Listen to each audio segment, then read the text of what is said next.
a ghostly apparition. Ooh, ooh, a look ahead has appeared. Ooh, it's just the static.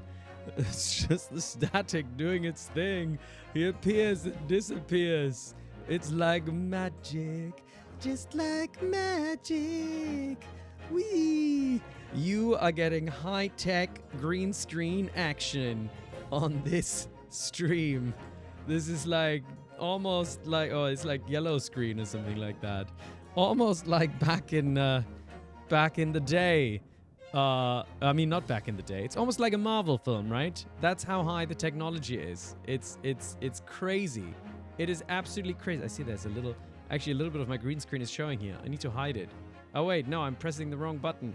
Hold on, where do I press? I have to press here. Here we go. Nobody saw that. And I'm just moving myself over ever so slightly. Ta-da! Perfect, perfect. Everything is... Speaking of Marvel Thunderbolts, I haven't actually seen Marvel Thunderbolts. You know, there was actually a time where I literally watched all the Marvels. And I don't know, is Thunderbolts maybe the first film I think I've seen all the films actually, now that you say it. I might have to look that up, what I haven't seen yet. But I don't know if it's superhero fatigue or there were just a few of them where I wasn't so into it anymore. But I heard very good things about Thunderbolts, so maybe I should. I haven't seen it yet. Thunderbolts. So I should actually somehow I think the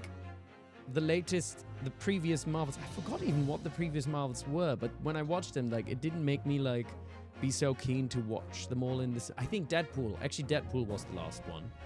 Deadpool v Wolverine. And was it v Wolverine or Deadpool with Wolverine?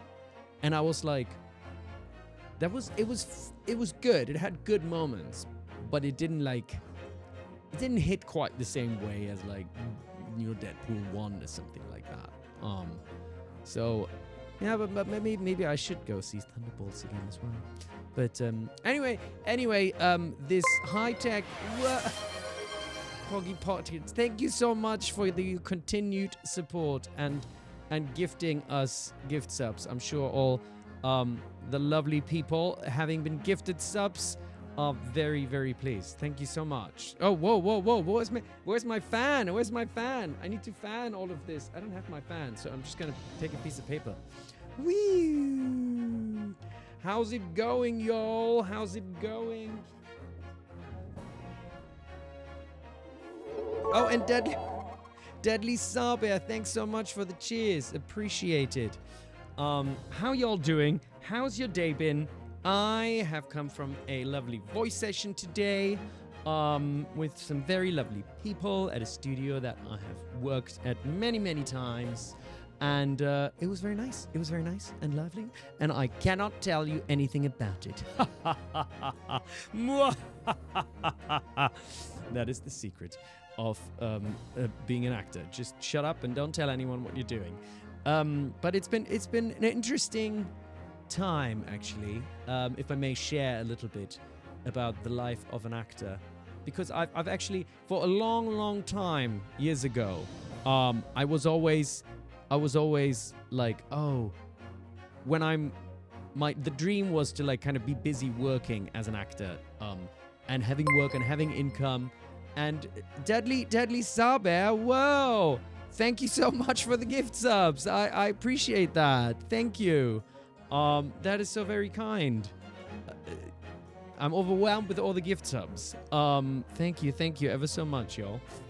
Deadly Saber was also very much into our Wukong stream yesterday and was very supportive with counting all my deaths and cheering me on. So thank you so much for coming back for some great Ace Attorney as well. But what I wanted to say was basically for a long time, there's always this oh, you want to be busy working as an actor. And the truth is, in the last couple of years, I have been quite busy working as a mainly voice actor, but also stage and things and some filming stuff. But the thing is, every time you do a job, it will finish and then you don't know what's next. and that is sometimes a little bit disconcerting. And that is the truth of being an actor. You just never know what is next. You never know what is next. Oh, another gift sub. Deadly Sarbear, you're so kind. You're so kind. But having said that, I've just booked another game for next week also, so I'm doing 2 different games next week as well. So it's been good. It's been good. And then in, I think, 2.5 weeks, I'm gonna be in Birmingham at the AnimeCon UK. So that's only like my 3rd con ever. And if any of you are from the UK, please come and say hi. You know, even just to hang out or something. If you, I will have some prints as well if you want to get them. But even if you don't or can't or don't want to, then you can still say hi to me, and I would love that. I would love that. Because otherwise I'll just be sitting around twiddling my thumbs. So people chatting with me is very much desired.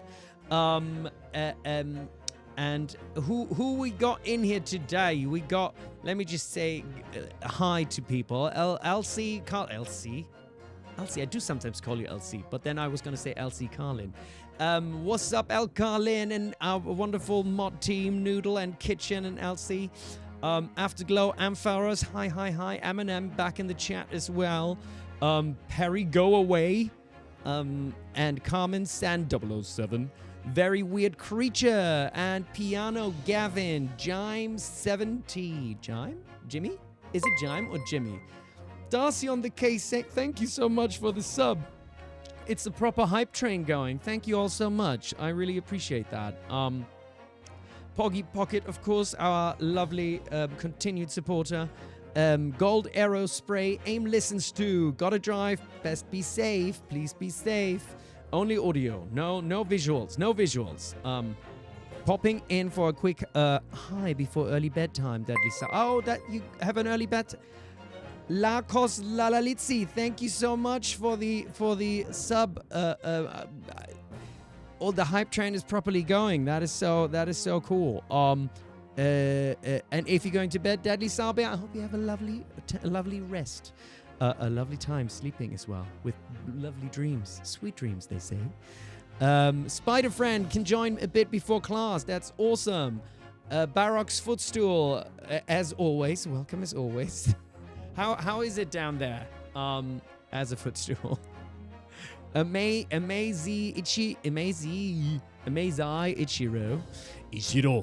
Ichiro-san.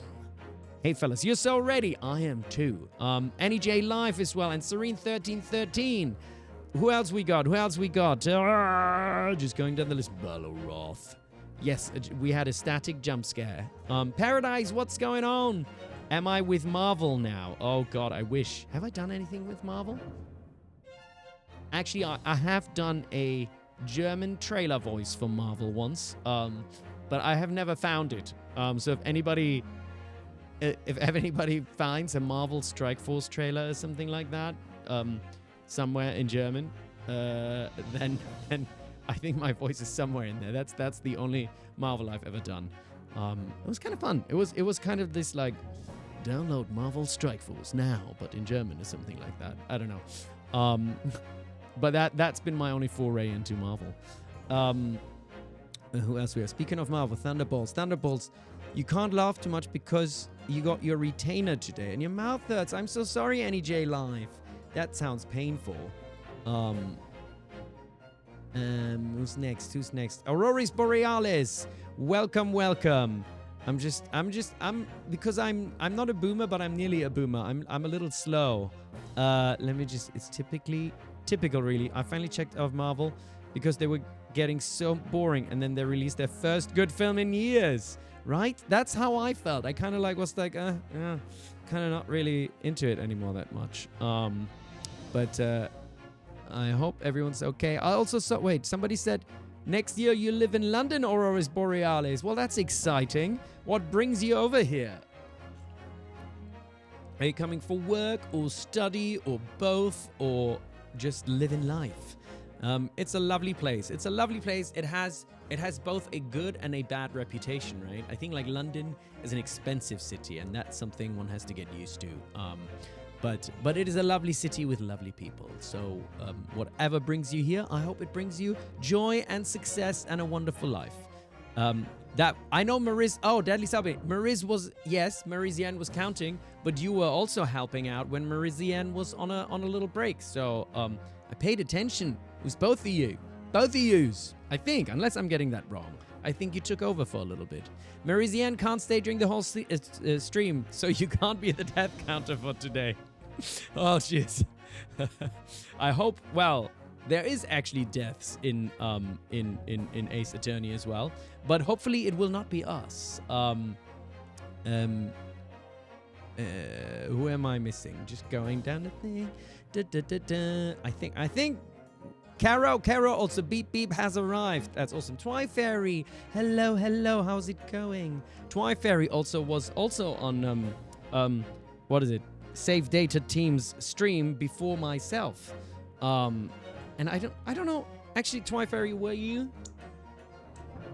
I forgot how this happened. Actually, Save Data Team. Somebody just tagged me on, I think on Blue Sky, about Save Data Team, and then they asked me if I want to join their stream, and then I saw that Twi Fairy had been on their stream previously, but then you were also in my stream in the chat, and I don't know which way that happened, if it happened afterwards or something. Anyway, it was a lovely little connection, and I thought that was really cute. Anyway, UbiCat Gaming also in the chat, and Kirove24, what's going on? And I'm super behind chat, because I'm like just scrolling down. So let me just catch up to the bottom, and also if you're lurking or what's the other word? It's just called lurking, isn't it? I forgot. My brain's confused. But thank you to all of you, and for joining us. Today I'm flustered today. Why am I flustered today? What's going on? And we've also got Kazuma and Ryunosuke joining us as usual. They're like our usual little fellas that are here, aren't they? Just watching together with all of us. Hee Himmer, what's going on? You watched my interview with Future Games Show. Oh my god, is that out? I haven't seen it yet. Did it literally just come out? I was because I oh my god, it's out. That's amazing. I should like share that also on the Twitter and all that, shouldn't I? Oh, it came out 1 hour ago. That is so cool. Okay. Well, I shall share that very soon then. But yeah, it was a lot of fun. It was a lot of fun, and yeah, I'm glad you enjoyed it. Thank you for pointing that out. It was a really fun chat that was like, I don't know how long we chatted, more than an hour, and they cut out some really lovely bits, or edited together the highlights, so it was very good. It's very good. Bye, sleep well, Akami Floss. Oh, Deadly Saber. Wait, who's going to sleep? Is it Deadly Saber? I think. Wait. Or is it Akami? I'm slow to read chat. So what we're gonna do instead is we're gonna play a game, because that is what we're doing. And I still don't understand why this thing always, when I changed it anyway. Brain confused, but we get a reminder of all the lovely, I don't do this on purpose because I wanna flout my lovely people, but we can celebrate them again. Poggy Pocket and Deadly Saber, the cheers, and everything gets double troubled. That's how we like it. All right, are we ready to continue? Oh, and look, we got another follow also. Kiro, is that meant to be like yellow? Kiroi? Kiroi in Japanese means yellow. I don't know why when I change this scene it does this. I don't know how to stop it. I don't know how Stream Elements works. You can all tell I'm a very advanced streamer who knows exactly what he's doing. It is supposed to be yellow. I noticed that. Good night, Deadly Saber. I hope you have a lovely night. I am literally wearing the same shirt today as the interview. That's correct. It wasn't really on purpose, but I just put it on today. And I actually bought this for the interview because I thought it was just really I don't know. I had a nice.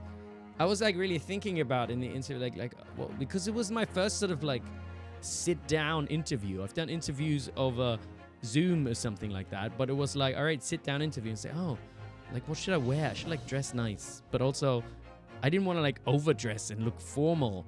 And this was kind of like a nice mix between it has a collar, so it is a little bit formal, but it's also like chilled. It's like kind of like a cardigan vibe, and it's got short sleeves, and it's just I don't know. I felt it was nice. Thank you very much. Thank you, Eminem. I'm glad you like it. All right, are we ready for more Great Ace Attorney? Because I am. Let's do it. Kadoosh. What was last time? Should I do a summary? Because I can't do that. I have to go into the game and then then we'll figure it out. Oh, that's right. We are in investigation mode. We need to investigate. We've just figured out that our dear Albert Hairbrain, unfortunately, is not as great a scientist as he thinks he is. So his thinking didn't really work, and he was probably cheated.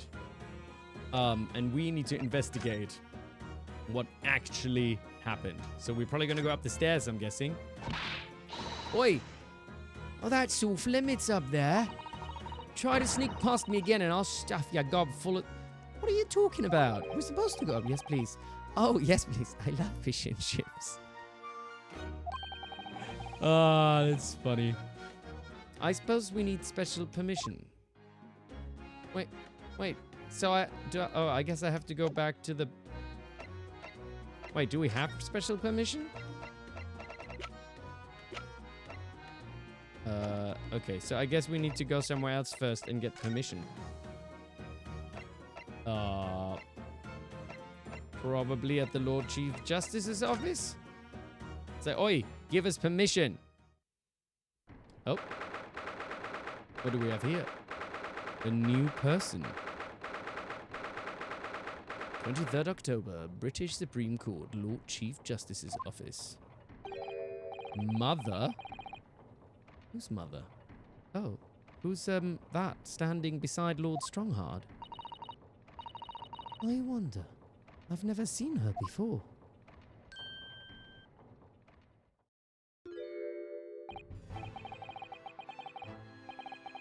What did Stronghard sound like? He was a bit fruity, wasn't he? My memory just went blank for a moment. But should I do him a little darker? Ah, the young champion of the court. You had some success this morning, I understand. And you've thrown the entire government into disarray as a result. Oh? You mean because of Professor Hairbrain's experiment? Sham conscience being demonstrated. Oh, sham conscience. No, it's sham science. Sham science being demonstrated at London's great exhibition. The country's been made to look foolish, and now politicians are scrabbling to respond. Lord Van Zeeks is in Whitehall as we speak, giving an emergency briefing. Oh dear. I didn't mean to cause any trouble. None of this is your responsibility. The government is entirely to blame for having been taken in. The special dispensation that prevents investigation at the scene will be annulled later today. Once that happens, my forensic investigation team will move in and deal with that scrap metal in no time. It's scrap metal now, is it? Oh, she's... What voice does she have? She looks a little cold. She looks a little like what's her face? Kate Blanchett from in Lord of the Rings. Shit, what was the character's name? Should I get like a test for like memory or something? Because I'm not good with the brain stuff anymore. Galadriel, yes, of course it's Galadriel. I've read Lord of the Rings multiple times. Until later then, Strongheart. Get a diagnosis, my guy? Maybe I'll do that. Yes. Thank you. ADHD is that an ADHD thing that you forget things? I didn't know that. Maybe I need to do that. Who was that? That was Dr. Courtney Scythe. Scythe? Is she a Sith? Are we Jedis? Scotland Yard's esteemed chief coroner. Oh yeah, she looks like a coroner. Spending a lot of time underground, eh? She's leading the forensic investigation team's handling of this case. She was just delivering her report about the victim, in fact. Oh, I see. About Mr. Assman. Following the outcome of the trial earlier, I asked the coroner's office to re-evaluate its findings. I don't noodle what? What's wrong? You just saying my name in capitals as if I did something wrong. I didn't do anything. I don't have time to tell you what she concluded. If you want to know, you'll have to ask her directly. Scythe sounds cooler. Ooh, I go with Courtney Scythe, but the Japanese sounds more like Courtney Seethe. Seethe! As if she's, like, really angry all the time, ready to bubble over. It's pronounced Scythe. Very good. Scythe. You can find her in the forensics laboratory. Is there, like, so many different pronunciations of laboratory? Laboratory? Laboratory? No, there isn't. Is it always the same? I don't know. All right.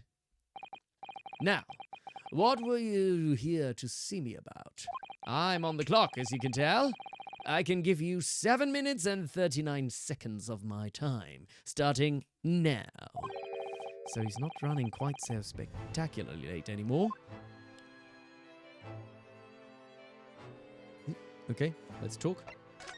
So 7 minutes, 39 seconds. That would be, in my time, exactly 7:34. Let's see if that is true. What exactly is the forensic investigation team that you mentioned before? The British Empire's police force must become the most exemplary in the world. For that to happen, it's imperative that we embrace forensic science and everything it has to offer. I first created the forensic investigation team a year ago now, unofficially of course, to pave the way. Goodness, a year ago? At next month's symposium, I intend to present the results of their work to the world. Once I do that, the House of Lords will be powerless to oppose the creation of a full-scale forensics division. And once that happens, the position of Attorney General will be mine, and criminals will suffer dearly. Oh gosh, it's getting so intense. What do you mean? For too long, those scoundrels have made a mockery of our legal system with false evidence and bribes. But London scum is about to be rounded up and burned in the fires of hell. That's a little scary. Chill out, Stronghard. I intend to see to it, personally. Oh my lord. When he stares at you with those, like, silvery eyes and says that, that's a little bit intense. Is he a villain? By creating the finest police force the world has ever known to protect our honor and our future. Look at those eyes. He means every word. See, you and I always on the same page, aren't we? Will you maybe get Susato's VA for the finale of Great Ace Attorney Journey, Mr. Mark Takeshi Naruhodo? I haven't really asked any of the other voice actors. I'm a little shy. I think she's based in Japan now also. But maybe I'll ask around. Maybe I'll find someone to join. Maybe that'd be fun. Dr. Scythe is an extremely reliable coroner. When I officially, I'm like scared to have other people on my stream because that it's like so much responsibility then I have to like get shit right and stuff. If I do it on my own, then it's just like, if I fuck up, it's, I don't know. It's maybe I put that pressure on myself. But anyway, I'll see what I can do. When I officially establish the forensics division at Scotland Yard, she will run it as my right-hand woman. In the end, I'm literally just in my room doing turning on my computer and stuff. One of the mods can join pretending to be a voice and Ace Attorney. Mods, what y'all think? Strongheart is not sexist, at least. That's true. It's true. Now then, speaking of the symposium, Miss Mikotoba. Kitchen is like, ads. Oh, yes, my lord. Ooh, Noodle wants to voice the judge. No tourney here. Your father should be on the high seas as we speak, making his way here to represent the Empire of Japan. Yes, that's right. Oh, Mikotoba is coming. I understand he will arrive at the beginning of next month. Ooh. Are you acquainted, Lord Strongheart? With Professor Mikotoba, I mean? It was many years ago now, but yes, I remember Dr. Mikotoba very well.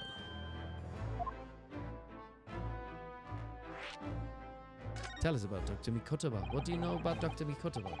If my memory serves, it was some 15 years ago now that your father came to Britain as a visiting student. I think my voice of Strongheart is inconsistent. I don't really know what I'm doing with it, but bear with me. I'm just playing with it. It was the year I was born. So yes, 16 years ago, in fact. Mikotoba was a young practitioner of forensic science, and Jigoku accompanied him as a young promising judge. The punctiliousness and politeness of the Japanese at the time impressed us greatly. Not that I wish to imply impoliteness or carelessness on your part in any way. I would never do that. Never, never, ever. Oh, I didn't think that you were. Dr. Mikotoba studied forensics at one of London's large hospitals. St. Sinners, if I'm not mistaken. Dr. Sai was also there then, as it happens. Fine. Like saying that. Then Dr. Scythe knows my father, does she? She was a young medical assistant at the time, so I doubt their paths crossed regularly. But I've no doubt they knew each other superficially. After all, Dr. Mikotoba was here studying his subject for some 6 years in total.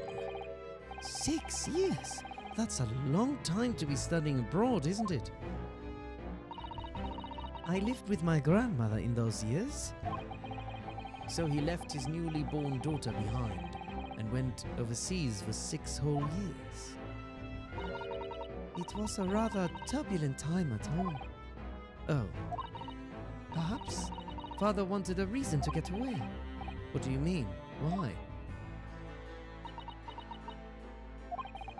Well, clearly something was going on at the time. What's going on? What's going on? Also, the 7 minutes and 39 seconds I think have passed, so I don't know. I don't know. I wanted to ask you about Lord Van Zieks, actually. I heard that his older brother was killed some years ago by a mass murderer known as the Professor, who targeted nobles and royalty. Is that right? You Japanese are a thorough lot. Wait, who was killed again? Oh, it was Lord Van Zieks' brother. Okay, yeah. You Japanese are a thorough lot. You've done your research well.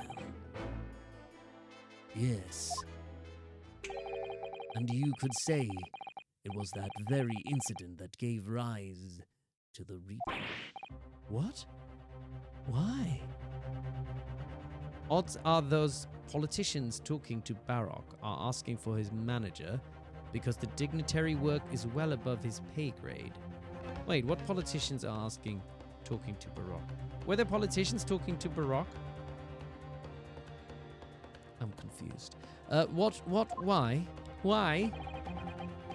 When his brother, Clint Van Zieks, was murdered, it was just after young Baroque had graduated from the University of London and become a prosecutor.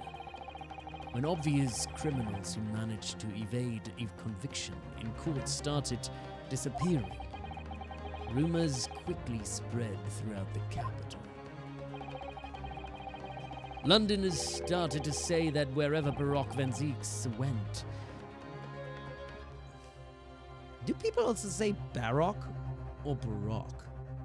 I feel like I go back and forth between the two, don't I? Baroque Van Zieks. Baroque Van Zieks. Huh. The ghost of his dead brother wasn't far behind. Oh my word. So, Lord Van Zieks isn't the Reaper. It's the ghost of his brother? Baroque got put on damage control with the politicians after the trial. Strong had said so. Which trial? The as in the trial of his brother? Or this trial? Because this trial isn't over, right? I missed it. Sorry, brain not good. Bud Green. Ever since that time, he became a very aloof figure in London's legal circles. Oh yes. Lord Strongheart. Go ahead. It's about Professor Hairbrain's experimental machine. We'd like your permission to examine the remains, if possible.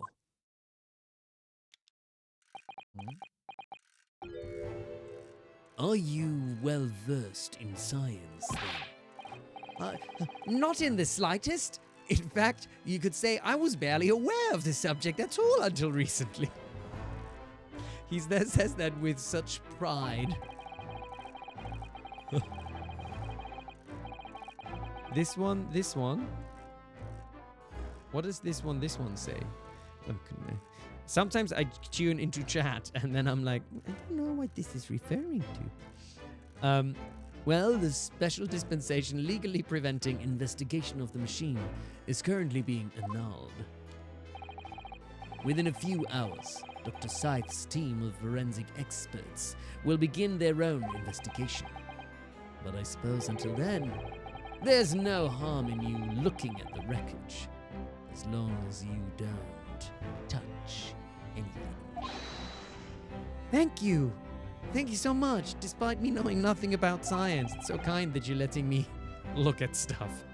Being able to look at it is better than nothing. And I'll be able to see it too. Yes, Susato, you will be. Your time is up. Now, you die. I mean, you leave. You'll have to excuse me now, I'm afraid. My next engagement calls. Are we definitely going to touch it? No. When people tell you not to touch something, that doesn't mean you can touch it. Is that what you do at the museum? No. We are extremely sorry to have troubled you when you are so busy, my lord. Me too. I have important matters to attend to in preparation for the symposium, you understand.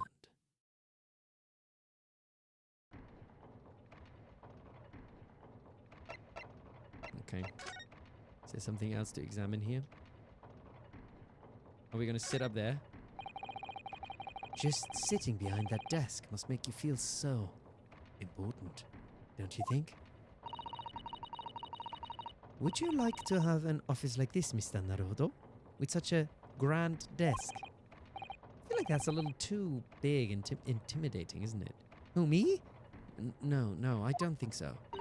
I like my tiny little attic. Oh? Well, imagine if you suddenly found yourself needing the toilet.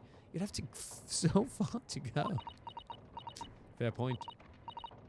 How true. Perhaps the important people who work in ostentatious offices like this haven't considered such things. I'm gonna take that as a compliment. Sure, take it that way. Alright. A new location? Oh. Oh, I'm going to the forensics laboratory. I thought I'm going up to the thingy, but they've already moved everything, haven't they? Forensics laboratory. Which things and which museum? I feel we should alert them. Wait, who's touching stuff in the museum? Don't... AIM listens to, don't lick things at the museum, unless it's your own ice cream or lollipop. Otherwise, your tongue should stay in your mouth. Keep your tongues in your mouth, y'all. Don't clip that out of context. I believe this is it. Dr. Scythe's laboratory. Laboratory? That chemical smell really assaults the nose. We're all disobedient children in Marcus. I don't know. I'm not containing anything. Y'all are adults and you do what you want. Unless you're not adults, in which case listen to your parents. And any adults, not always. Adults are stupid sometimes. Like me, I'm sometimes stupid. Anyway, moving on. That chemical smell really assaults the nose, and there's plenty to assault the eyes in here too. It looks as though the doctor isn't here. Does it mean we can touch things? But we're here now, so we may as well do some sightseeing, don't you think? What a seasoned tourist you've become, Miss Susato. Susato is being naughty. She's like, we just do some sightseeing. We could just have a little look around, being careful not to upset any restless souls. Yeah, I don't know how much I agree with any Twitch chat being adults. Yeah. This one especially. Damn, Noodle. Throwing down the gloves, yo. I mean, I'm technically an adult, but I don't know if that means anything. What do we have down here? Look at the bottles on the shelves in these cabinets. What an assortment of chemicals. These ones here are labeled highly toxic. That's worrying because there are also things that look like salt and pepper shakers in there. Oh yes, and they actually say salt and pepper on them. The doctor probably spends a lot of time in this room, I suppose. Perhaps she has meals here sometimes. Life goes on, even when you're surrounded by death. I guess that's true. Anybody here a coroner or something? Is that the kind of work anyone does or wants to do? Tell us about it. Where do you have your lunch? I would actually think it's kind of cool if anybody does that. Because what an unusual line of work, right? What if you're in an experiment museum like a Copernicus museum where you are required to touch exhibits? Well, yeah, if it says touch the exhibits, then fine. Like, but don't do it if it says don't touch. I think it's pretty self-explanatory, Caro. I think that was an own goal. I didn't really no, I'm not really big in a fight about it. Do whatever it says on the signs. Anyway, a table and a set of sharp tools. When you consider each in isolation, it all looks quite innocent. Hands up who's actually seen an exhibit that asked you to lick something. Yeah, fair, Noodle. I don't think it asked you to lick ever. But there is like a science museum in London, and there's a lot of interactive stuff there, I think. Anyway, back to the game. Back to the game. A table and a set of sharp tools. When you consider each in isolation, it all looks quite innocent. So why is it that when you put them side by side, they seem so horribly disturbing? It might be best not to ponder it too deeply. Seeing the large tome that's open on the desk does make me wonder, though. How can anybody concentrate on bookwork with this acrid odor of chemicals in the air? You'd either have to have a cast iron constitution or a really terrible sense of smell. What else? Ooh, what do we have up here? Brains and spines? Those large jars seem to have pale things floating around inside them. I suppose they're fruit liquors or something. Or like the pickled umeboshi plums we make back home. Do people like umeboshi in here? Do you know what that is? It's like it's very sour pickled plum. Some people like it in Japan, some people don't. It's not my favorite. Not my favorite, I gotta be honest. But I do like umeshu, which is the liquor that's made. Like it's a very sweet kind of liqueur that's made with and from plums. It's quite nice. But only if you're legally allowed to drink it.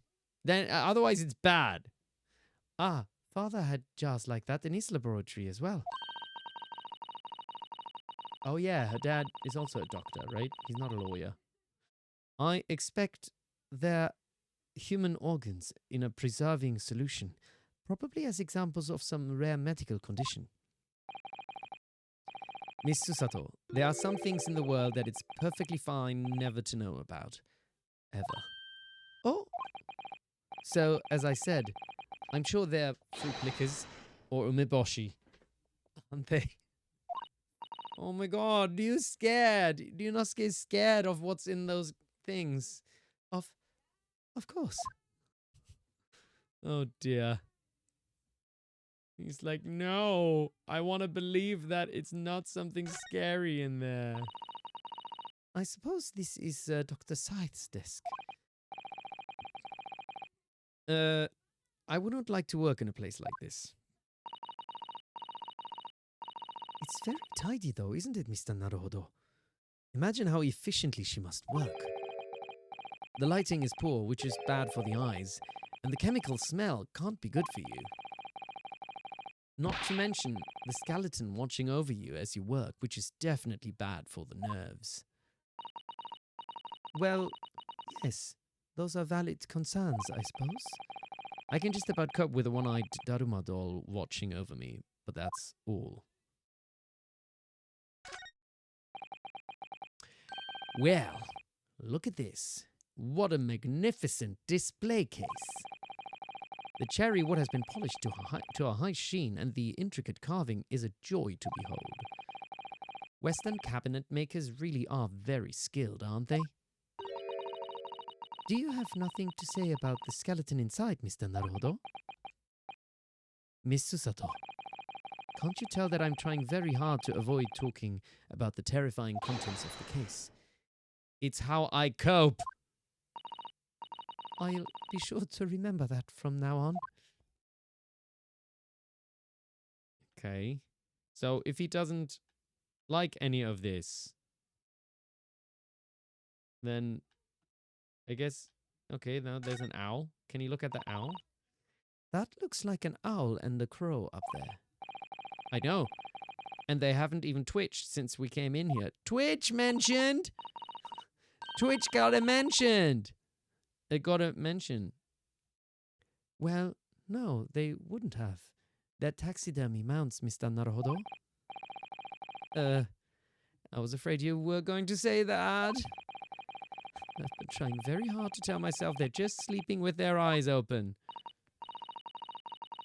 Yes, I think perhaps you were wise to put something like your Daruma doll on display in the office instead. Okay, I think we've like analyzed everything, so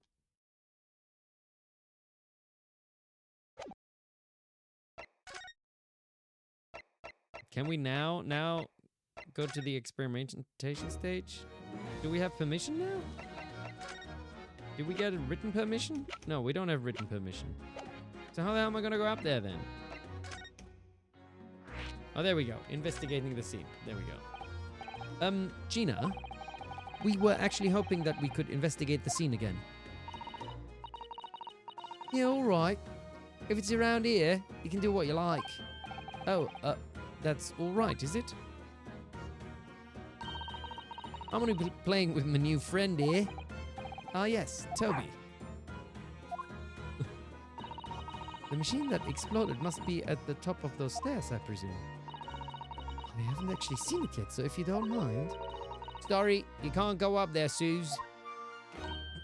Oh. It's like I told Otto yesterday. Even I ain't allowed near that wreck. What's it called again? The reason we ain't supposed to touch it, the Special Dispensation for Scientific Equipment Act? Is that what you were thinking of? That's the one. That's why only them lot are allowed to investigate it. What are they called again? The Forensic something. The Forensics Investigation Team? Is that what you were thinking of? That's the one, yeah! But isn't it the case that the special dispensation has been lifted? Have you not paid attention, Gina? Oh, I think so. I don't really get it, to be truthful with you. You're still supposed to get permission from some bigwig or other, as far as I know. What's his name again? Lord Strange something? I'm not sure that's quite right, Gina. I think you mean Lord Strongheart, perhaps? That's the one, yeah. Apparently he's always watching a time or something. Actually, we've just recently been to see Lord Strongheart. Eh? You what? You've met him? Last time the boss was called to go and see him, he waited for 3 hours at the Cove's office and came back snivelling. Tragic. Ice cold. Well, Lord Strongheart has given us permission to examine the scene as long as we touch nothing. Oh, yeah? Honestly? All right, then go ahead, but if it turns out you're lying, it'll be the boss who gets it. He'll never eat another chip again in his life. And Gina doesn't seem to care that much about it, right? So, you're still saying all this is above board, are you? I'm sure everything will be fine. That really would be tragic.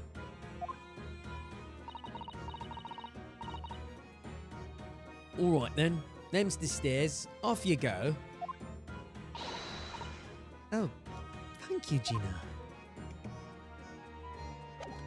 All right, she's given us permission, so we can go up the stairs. She's not going to shout at us.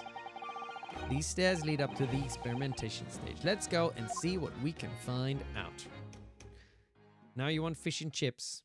Go get yourself some fish and chips. You can always Uber Eats it or something. Or DoorDash it. Or wherever. I've never made my own fish and chips. Seems like too much work. The Great Exhibition Grounds. Experimentation stage. Oh, my. So this is the machine. That was used to deceive people into thinking instantaneous kinesis had taken place. Yes, that's right. Or rather, it was the machine. It's a little worse for wear at the moment. What extraordinary lengths Professor Hairbrain went to in order to obtain the research grant. No, the professor was tricked as well. He didn't know anything about it. Yes, of course. It is amazing, though, isn't it? The scale of the whole affair is so very British. You're right about that. You never see such a grand deception in Japan, that's for sure. Oh, look! Is that, Lord Van Zieks? So, I think we're more or less done here, are we? Wait, what did I say? So I think we're more or less done here, aren't we? Shall we, Mr. What? What? Already? What's going on? Ryunosuke, are you scared of Baroque suddenly? He is the Reaper, remember? We do well to keep our distance, I think. But we have permission to be here from the top.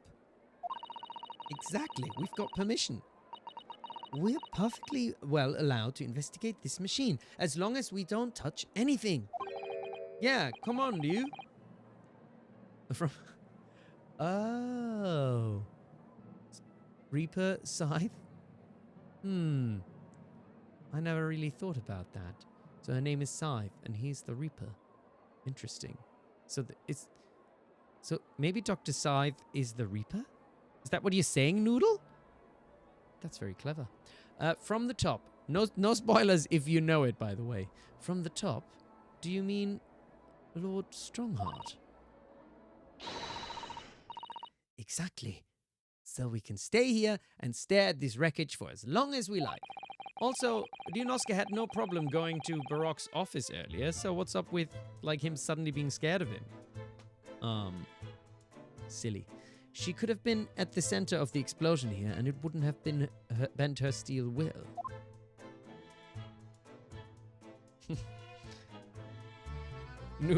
Noodle's never played this game, I think, so I don't think Noodle can give any spoilers.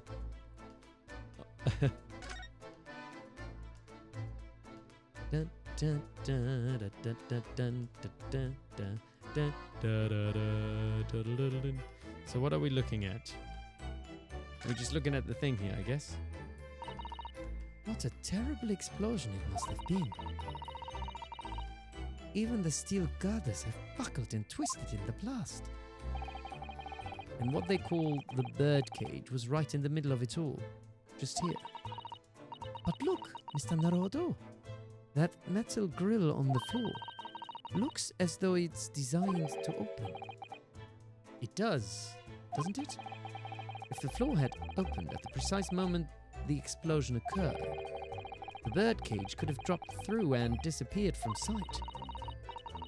I don't think there's any doubt that this was a very elaborate hoax, is there?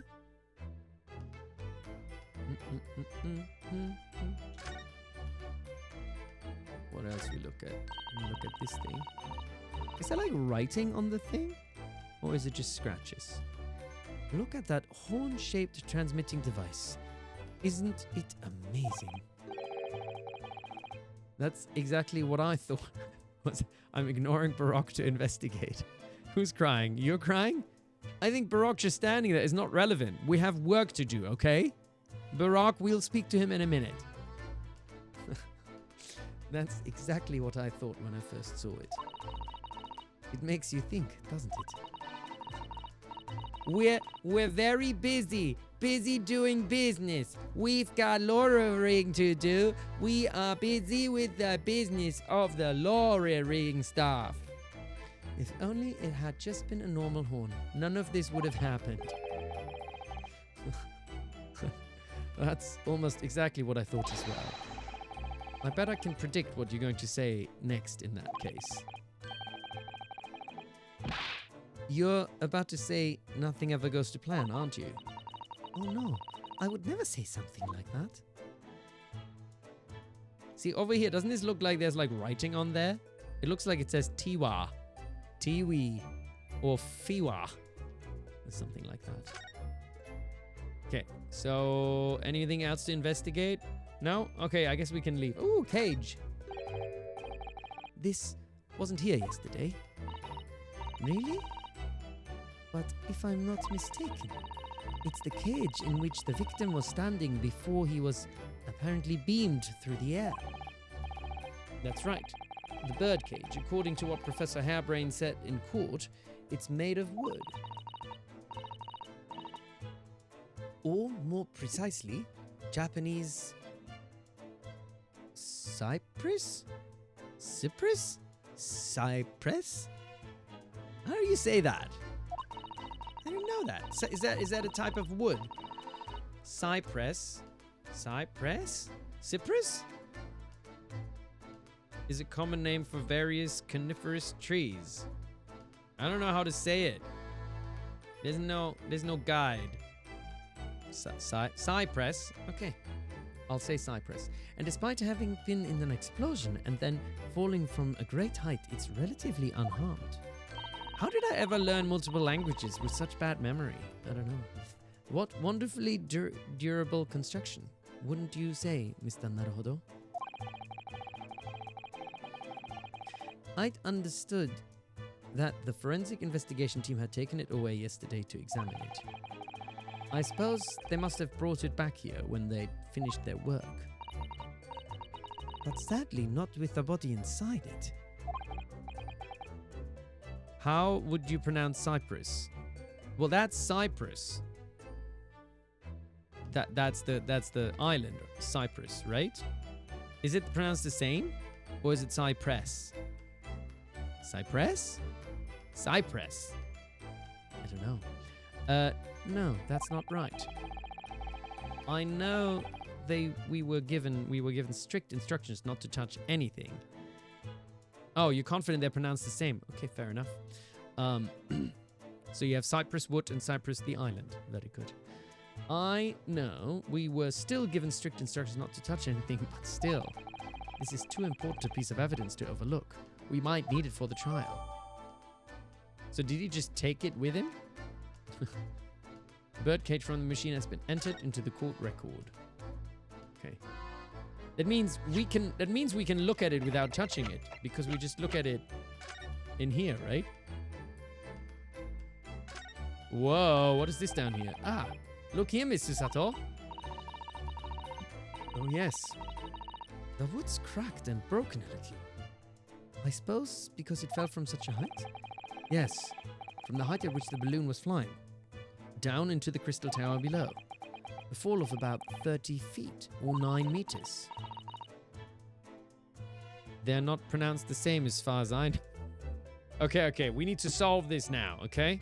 We're gonna solve this once and for all. Pronunciation. What is it? I mean, the Google thing says just wait, Cambridge Dictionary. Cyprus. It does just say Cyprus. It's a schwa sound. Cyprus. Schwa. I don't know if people know schwa, but it's a the sound. Cyprus. Cyprus. Anyway, leaving the man inside tragically dead. Details of the woodman have been updated. Okay. It's okay. We all make mistakes. I'm wrong all the time, as probably you all know. Except for when I'm gaming. I'm always right when I'm gaming because I'm a pro. Clearly. So wait, what is this hole about? Oh, I guess it's also just from the fall, is it? Can you open it up? No? Okay. I would like to open it and step inside. But I don't think we can do that. Oh look, we can analyze this as well.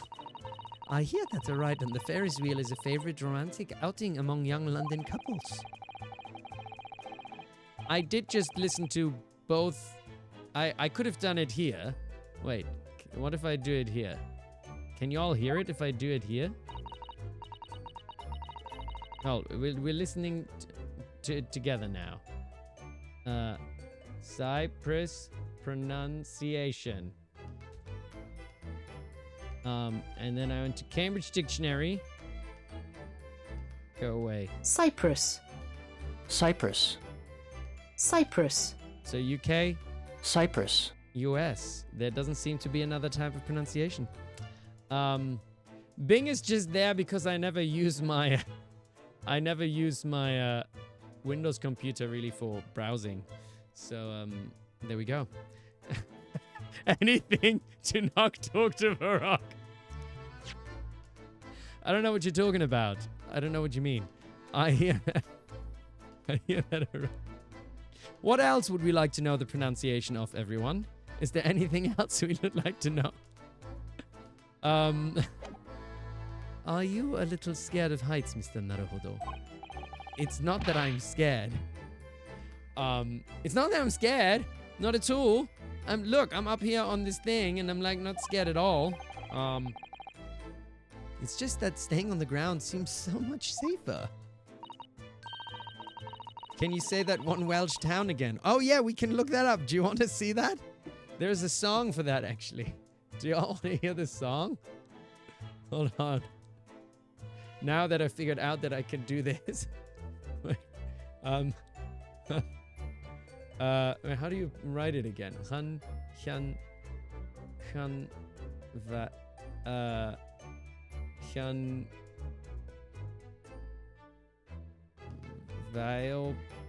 I don't know how to write it. Gwingich. Shit. This is not how you write it. Welsh town long name. That's it. So this one.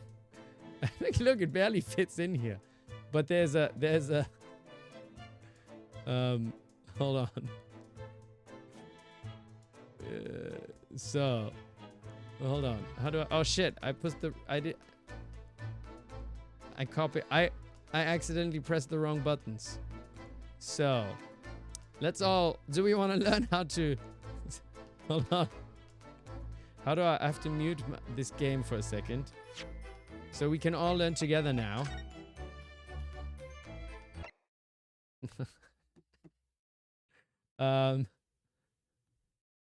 Song.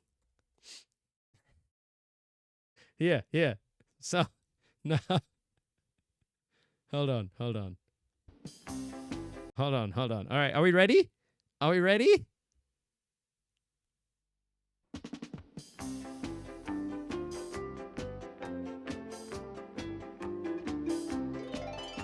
There's a certain Welsh village which has become world famous simply because of its name.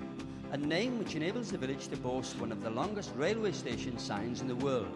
Situated on the beautiful Isle of Anglesey, it is called Llanfair Pwllgwyngyll Gogerach Chwyrndrobo Llantysilio Gogogoch. This song will teach you how to say it.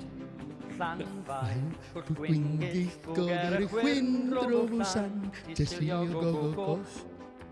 Llanfair Pwllgwyngyll Gogerach Chwyrndrobo Llantysilio Gogogoch. A name which has fascinated everyone. A name which is there for all to see. A name you will learn to say to anyone if you listen carefully. Llanfair Pwllgwyngyll Gogerach Chwyrndrobo Llantysilio Gogogoch. Llanfair Pwllgwyngyll Gogerach Chwyrndrobo Llantysilio Gogogoch. Right. Now we take it slowly. Are you ready, children? Slowly. Also, I want to make teach the world. Llanfair. Llanfair. Pwllgwyngyll. Gogerach Chwyrndrobo. Llantysilio. Gogogoch. Gogogoch. That's all there is to it. So let's sing. That's all there is to it, kids. Pwllgwyngyll Gogerach Chwyrndrobo Llantysilio Gogogoch. Llanfair Pwllgwyngyll Gogerach Chwyrndrobo Llantysilio Gogogoch. Believe me, it's easy when you know how. So I'll teach you in a song. And you will soon How much longer be is this? saying it if you simply sing along. La la la la la. Llanfair Pwllgwyngyll Gogerach Chwyrndrobo Llantysilio Gogogoch. Llanfair Pwllgwyngyll Gogerach Chwyrndrobo Llantysilio Gogogoch. I hope they don't copyright strike me or something like that. St. Mary's Church. I'm sure they should be happy with me teaching this to other people, to right? the rapid whirlpool near the Red Cave of St. Tysilio. St. Tysilio. Pwllgwyngyll Gogerach Chwyrndrobo Llantysilio Gogogoch. Llanfair Pwllgwyngyll Gogerach Chwyrndrobo Llantysilio Gogogoch. Llanfair Pwllgwyngyll Gogerach Chwyrndrobo. Oh, what's this, a key change? Tysilio Gogogoch. Llanfair Pwllgwyngyll Gogerach Chwyrndrobo Llantysilio Gogogoch. Whoa, whoa, listen to him go. Go, go, go. All right. That's been that. We've learned something for the day. I hope this was... I mean, in the end, if they copyright, like, claim me, then I can just cut it out.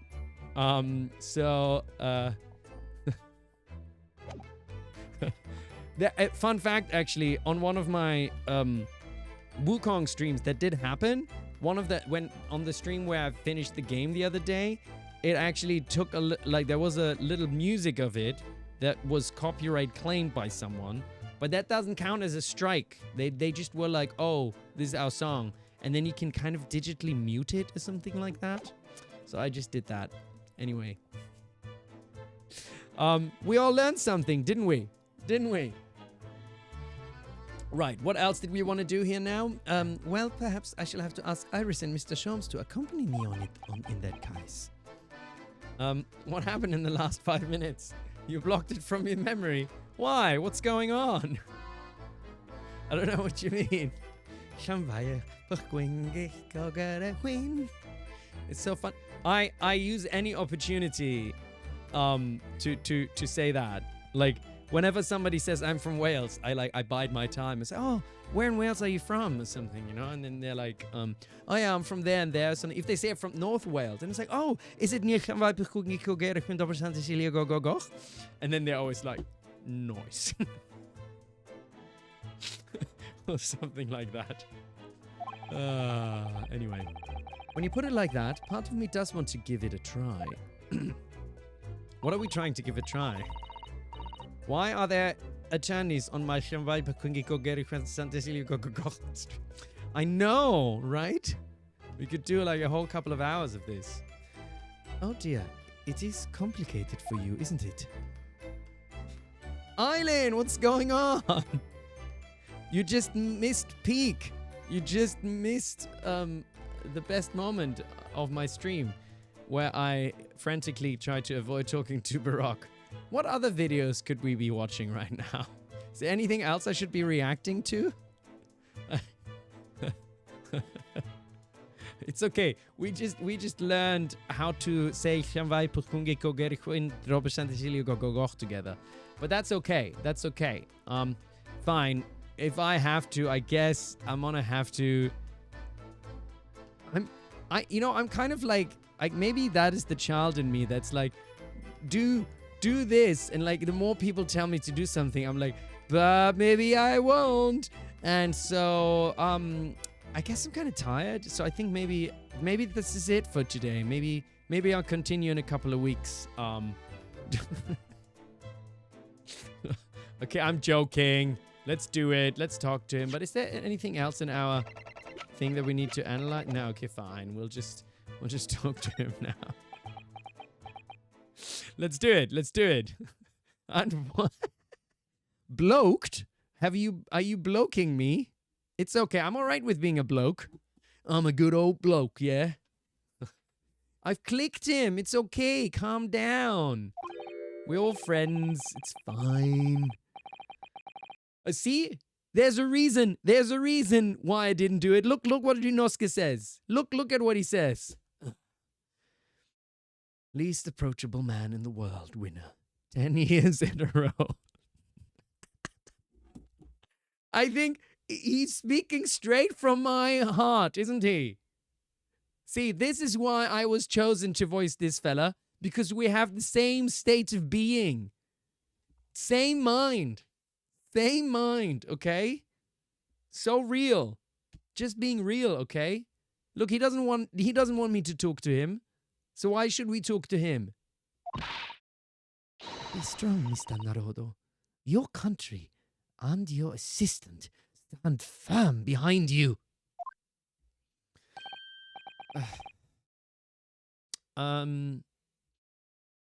Lord Van Ziggs.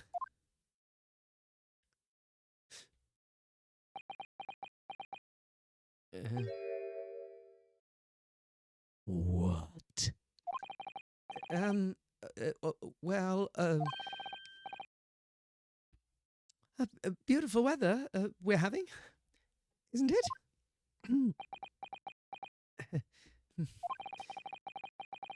Oh, hey, Kayana. What's going on? I'm an extension of Ryunosuke. I don't know, but thank you. Good. I thought. See what y'all did? I just read the room. I sensed he doesn't want to be spoken to, okay? I sensed he doesn't want to be spoken to, and I was being respectful of that. I was showing him respect, and you all were like, no, you need to talk to Barack first. I sensed it. I knew he didn't want to be spoken to, and see what you've done now. See what you've done now, huh? Just saying. Oh, wait. I also realized I don't have my laptop plugged in. That's gonna die soon. We don't want that. Enough tech issues. We can't have that. Can't have that. Get in there. Come on. Done it. I thought I was making it quite clear that I didn't want to be disturbed. Apparently, You see? Now we get him racismed. apparently, You never. Well, we waited so long for this, so let me just snooze this ad. I'm gonna give you one snooze of this ad because y'all waited so long to hear Barack. Okay? You'll get one snooze. apparently, Unibanese are unequipped to read the signs. Oh, I read them. So, what are you doing here? Entry to this area is prohibited. Well, the thing is, Lord Chief Justice Stronghart granted us permission to investigate. Oh, thank you, Susato. On the condition that we didn't disturb anything. And yet, you've managed to disturb me. Well, she said anything, and I don't think you would consider yourself a thing, would you? Unless you do, in which case, if you are a thing and not a human, then, what even are you? What the hell even are you? Never mind. State your business then. Shingo, yeah, what's going on? I'm this far into the game. You need to pick up your pace. I'm spoiling you. I don't know, but if you don't want to get spoiled, then don't. Well, are you playing it? Are you still playing it? Never mind. State your business then. Shiol, what's going on? You've arrived. Hello, Everynyan. Oh yeah, that was a thing at some point. Everynyan. I forgot about that. Where did that come from again? Who said Everynyan? Somebody said Everynyan, right? And then it became a thing. I forgot who it was. Come to think of it, there are... Oh, also Gobel. Gobel is also a thing. Welcome, my Gobel community. All in Everynyan. There are quite a few things I'd like to ask Lord Van Zieks about. Not least of which is that awful case, even though it's nothing to do with this. My goblings. Gobel. Ask away, Mr. Naruhodo. You won't know unless you try. That's very true. Oh god, are we doing it now? It's kind of scary to ask someone about their dead brother.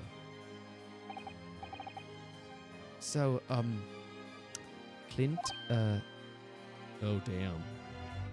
Did his eyes just get slightly more angry? Was the name of your older brother, I understand, Lord Van Zieks? Hey, Neptunese. I always have to be on guard whenever you are around.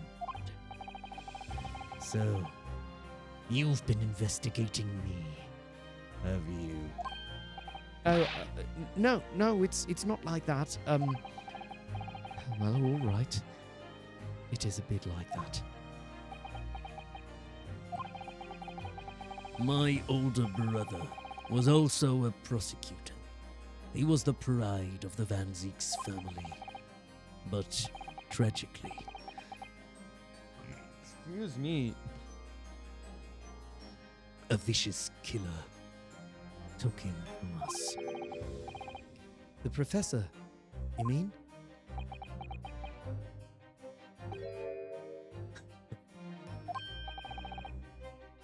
Is something funny? That's the extent of what you've discovered, is it? I shouldn't be surprised. Sorry? There's more to it then? Lackluster work is very much your trademark, isn't it? You're too kind. Are you going to tar all Nipponese with the same brush next? So tell me, what's your interest in that historic incident? As it happens, Lord Van Zieks, there's a rather curious case that's come to our attention. Are you aware of the Madame Tuspel's Museum of Waxwork by any chance? I am, naturally. I believe that since last month I feature in one of the displays here there for public scorn. Of course, the infamous Reaper of the Bailey would have to be exhibited, wouldn't he?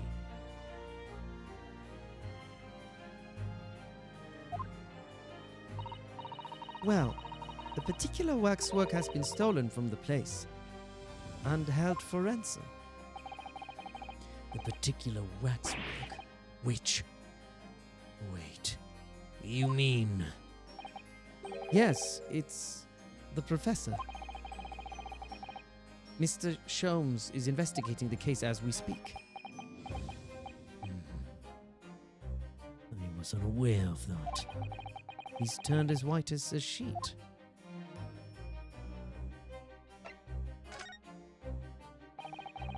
Are the police trying to locate the engineer, Mr. Drebber, already? Surely that goes without saying. We're very keen to see him found as well. Oh, sorry, that was actually Noska, wasn't it? Did I? We're very keen to see him found as well. The trouble is, we don't have much to go on, aside from the description of the man we heard in court earlier.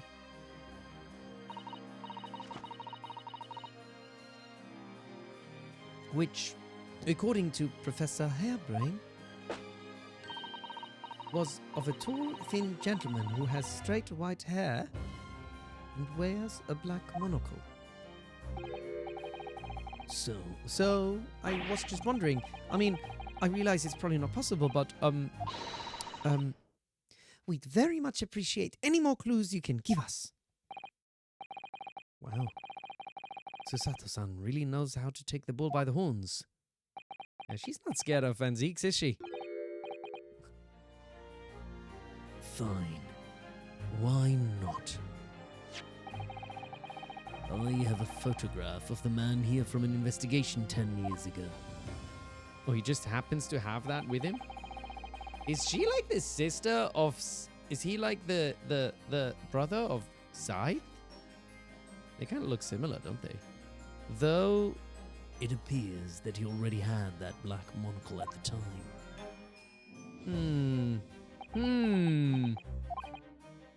What? Oh, no, nothing. I was just surprised that you shared that with us. We all need the man's testimony in court tomorrow, which means we have to do everything we possibly can to track him down in the short time available. So why wouldn't I show you the photograph? What is it about Lord Van Zieks? Sometimes I just can't work him out at all. The photograph of Jabba has been entered into the court record.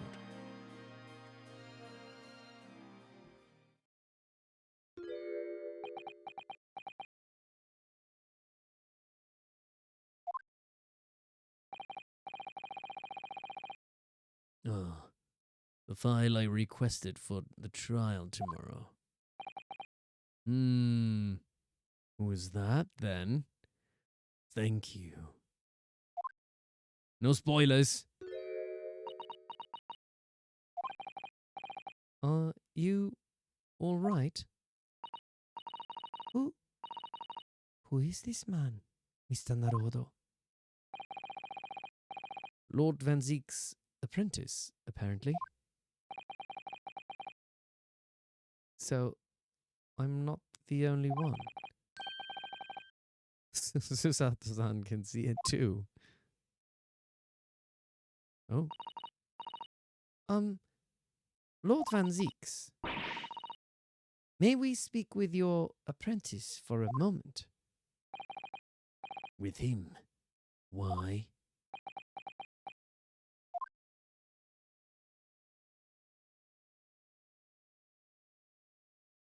Oop. Kazuma-sama?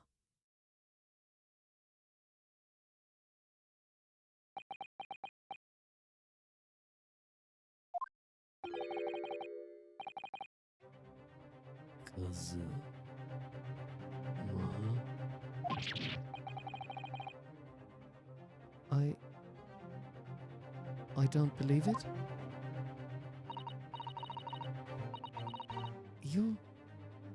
Your posture. Your presence.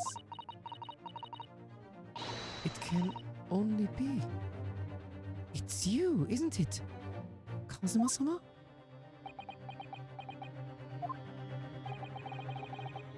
I felt something strange the very first time I encountered this cloaked figure. As if I knew him somehow. Can it really be you, Kazuma? Wait! Too late. What's going on here? What's going on here? What is your interest in my apprentice exactly? You act as if you know the man or something. Well, since when has he been in your care? I don't recall you having an apprentice before I left Britain 6 months ago. Lord Strongheart introduced him to me about 3 months ago now, with instructions to mentor him as a prosecutor. But he didn't tell you why, did he? The man appears to be suffering from amnesia. He's forgotten every last detail about himself. He has amnesia? Tomorrow he will appear in court at my side. What? He's to serve as my judicial assistant on Lord Strongheart's orders. He'll be in court with us? Now then, unless I'm much mistaken, I believe this conversation has run its course. Oh, yes. Thank you. I definitely saw a reaction there. When Susato-san called out like that, it really seemed to hit a nerve. When she called out, Kazuma-sama.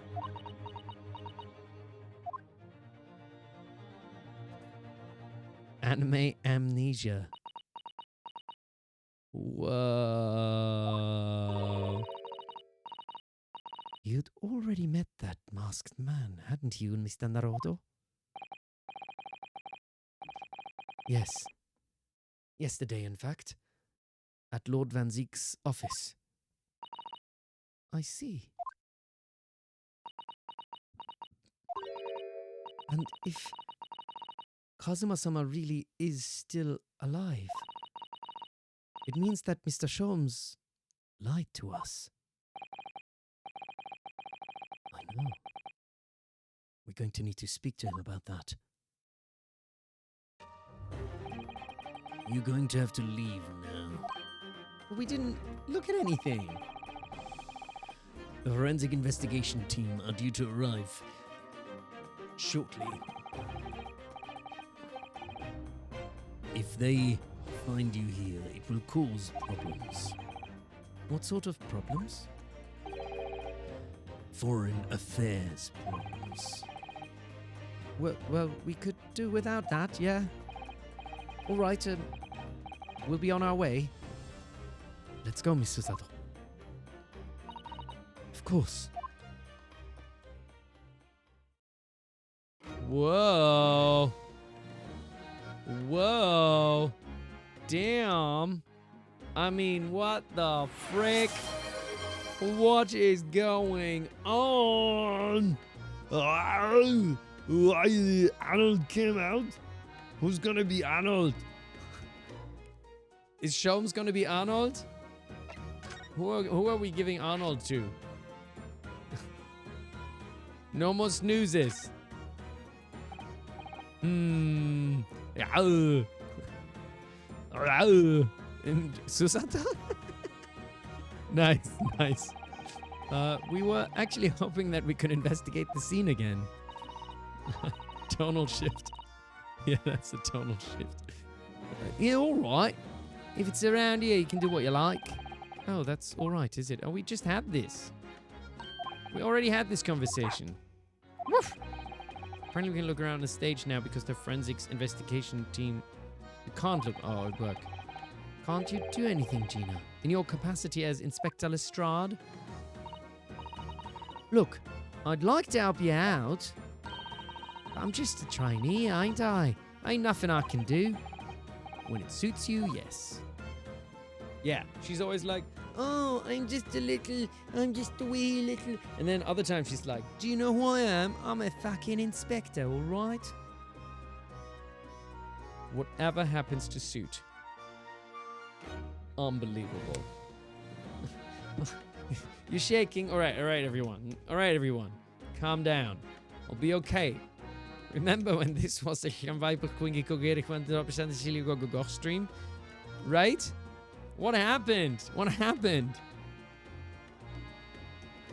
So much happened, man. 10 minutes that can change your life. Is there anything else we can do here? I don't think there is anything else here, is there? We've already looked at all of this, haven't we? They're also like just chilling there, the two of them in the same position for ages, aren't they? Just chilling. Just chilling. Oh, this was more than 10 minutes, that's true. Ah, I should say it in an Arnold accent. That's difficult. Ja, okay, I'm Arnold. Ja, ich am Wild Quingy, okay, ich bin Double San Cecilio, go. It's a very nice place I've been to in north of Wales. Yeah, it's very beautiful. Yeah.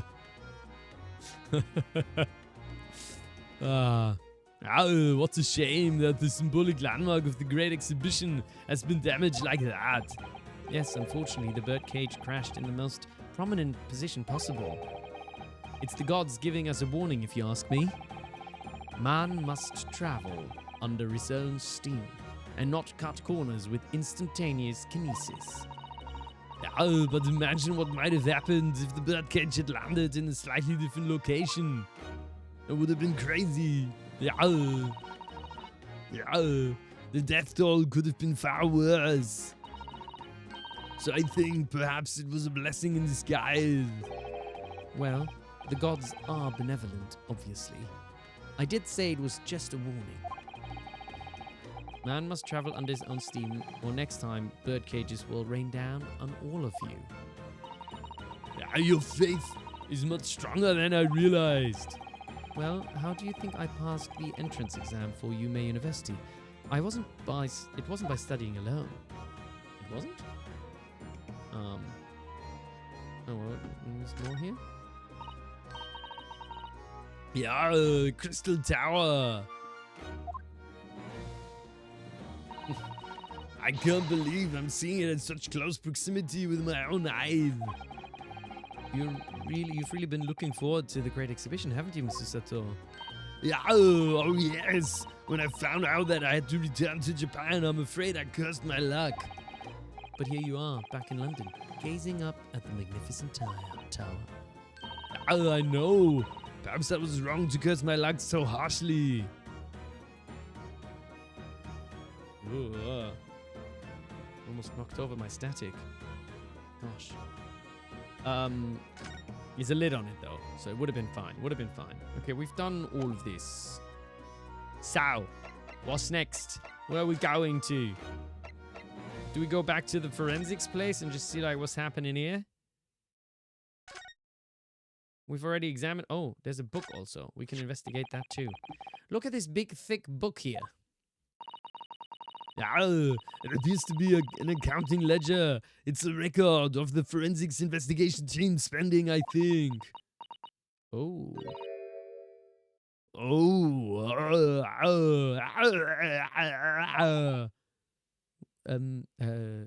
What is it?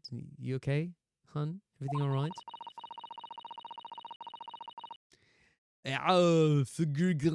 Got to go. You take care. Bye-bye. It's clear. Am I losing Arnold or am I just losing my mind?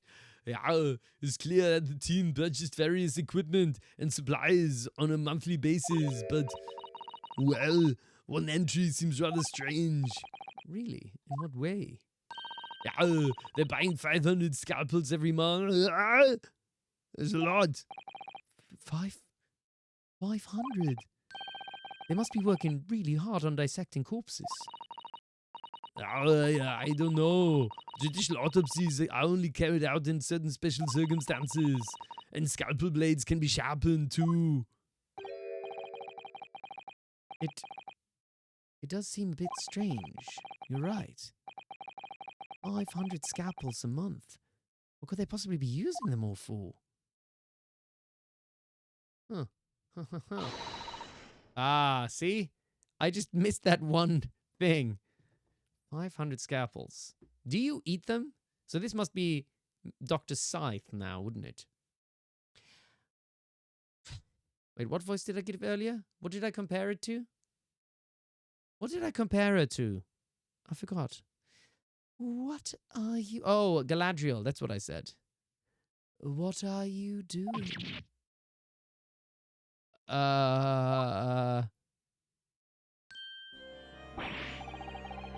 Sorry, we had something we wanted to ask you, but you weren't here, so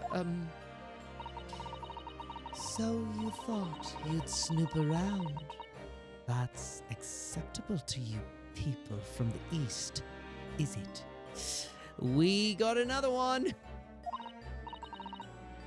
Well, what do you want? Lord Strongheart told us, you see, that it was you who examined the victim's body, Mr. Assman's body, I mean. So we came to ask you about your findings. On Lord Strongheart's advice. Thank you very much. Very well. If the Lord Chief Justice has given his consent, I'll tell you what our investigation revealed. But when we are done, you must leave immediately. All right.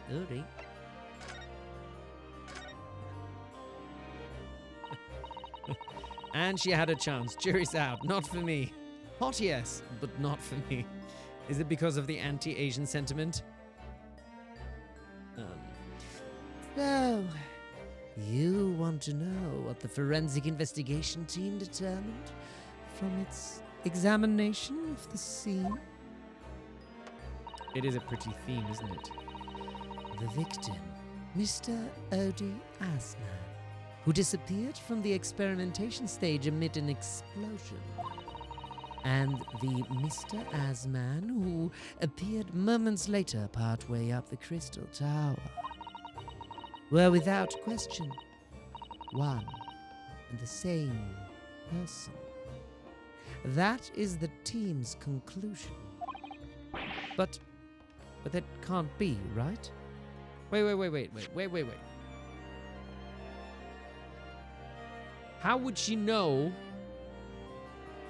Like, she can only do a examination of one body. So she doesn't know who was on the stage before. Like, how the hell would she know that? That doesn't mean any. That doesn't make any sense. But that can't be right. If it was an elaborate trick, we can only speculate about how it was carried out. Yeah, let's see if two people who look very similar to each other were involved. They could have made it appear as if one single person had switched places, couldn't they? Very true. But sadly, in this instance, that was not the case. The man who disappeared and the man who subsequently reappeared was the same person. The fingerprints at the scene make that quite evident. Okay, fine, she has some evidence. I'll grant her that. Ah, fingerprints. They are not yet officially recognized as forensic evidence in the British justice system. But one day, they will be used as an investigative aid, as a matter of course. Why does he stare down at us like that? Does she goes like... It's a matter of course. Oh my, but that would mean that the instantaneous kinesis actually took place. So, where does it leave us? My team was tasked with investigating, not drawing conclusions. Huh? Instantaneous kinesis is impossible, and yet the body did move from one place to the other. This hasn't cleared anything up at all. It's made the whole thing even more of a mystery.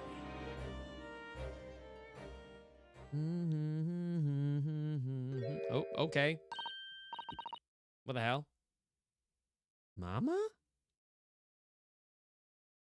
Wait. Is this hold on a minute. Is this fuck, what's our little friend's name? Am I literally losing my brain? It's not, I want to say Rosie. No? Mama? It's not Iris's mother, is it? Iris, that's her name. Thank you, Elsie. It's been a long week. Who's Rosie? I don't know who Rosie is. But, where did she spring from? I'm gonna forget my own name one day, I think. I want to be like, hi, nice to meet you. My name is... Was there a parakeet called Rosie?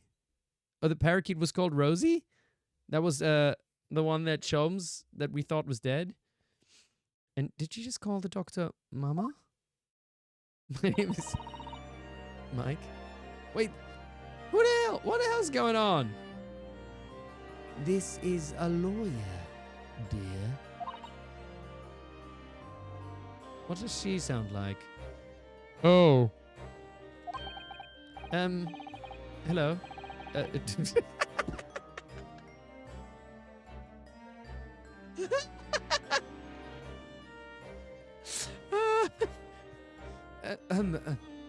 Hello, to meet you. Pleased to meet you, I think. Yes, I'm a defense lawyer, Mama. What? Did he call her Mama? Oh no, Ryunosuke Naruhodo. Mama. Yes. Can I cut this one off? Oh my god. What? What?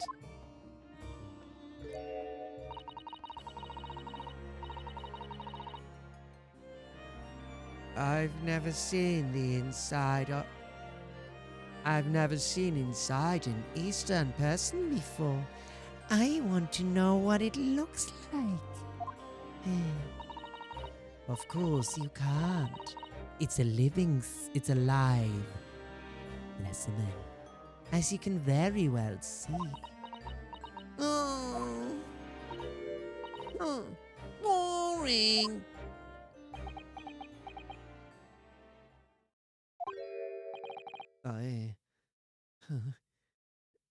I think, I just had a near-death experience. Oh dear, Mr. Naruhodo. You're as pale as a corpse. Are you surprised? She just wanted to cut me up. Then, let's leave before I'm mistaken for one. Should we examine her? Let's just examine her face a little bit. So, oh my god, is Ryunosuke like trying to hit on the doctor? It's like, hey, what are you doing at the moment, doctor? Like, what's up? Oh, Keeping a close eye on things so no impertinent Easterners think they can look around my office. I mean, are there such impertinent Easterners around? How terrible. I can't see any. Oh my god. Like, you know, I just see handsome Easterners. What do you think about that? Yes, you. Oh, she doesn't mince her words, Mr. Sato. I think perhaps it's time we left. Oh, she's married.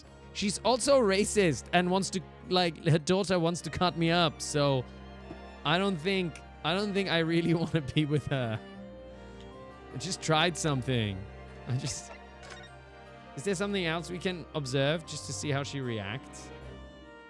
Is she gonna, like, does she react differently if I look at this?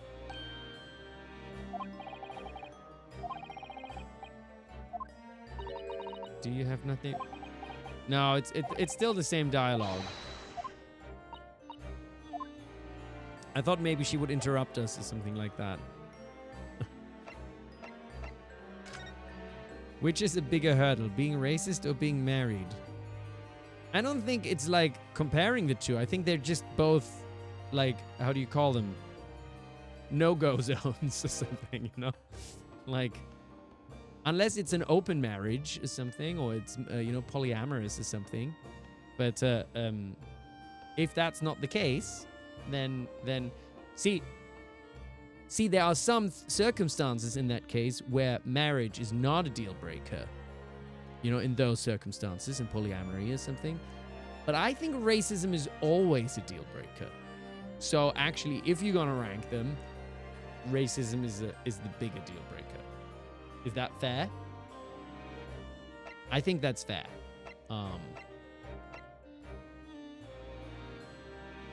There we go. That doesn't mean you should just hit on married people and be kind of like, you could be polyamorous. You know, no, that's not quite how it works.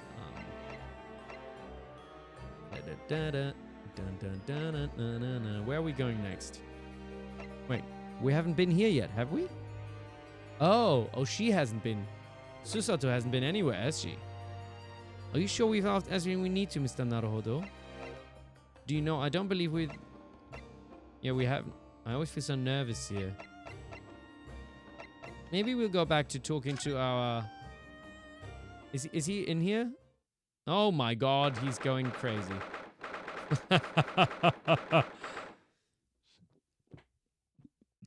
Poly-racism. Yeah, I think poly-racism... It's just racism, isn't it? Oftentimes racists are like racist against lots of people. They're not they're not usually so specific, right? What's he doing? He's... Oh my. We changed scenery, so I think Susato has out-Arnolded. He's... Oh my. The whole wall of the cell is covered in mathematical equations. And he's still writing more now. You're right, actually. Baroque is very specifically racist just to Easterners. He's had a bad experience and he's painted us all in one specific light, hasn't he? And he's still writing more now. Professor? Sorry to interrupt. Is he trying to solve his equations? Mr. Naruhodo. And who is this young lady? My name is Susato Mikotoba. I'm Mr. Naruhodo's judicial assistant. A pleasure to meet you, Professor.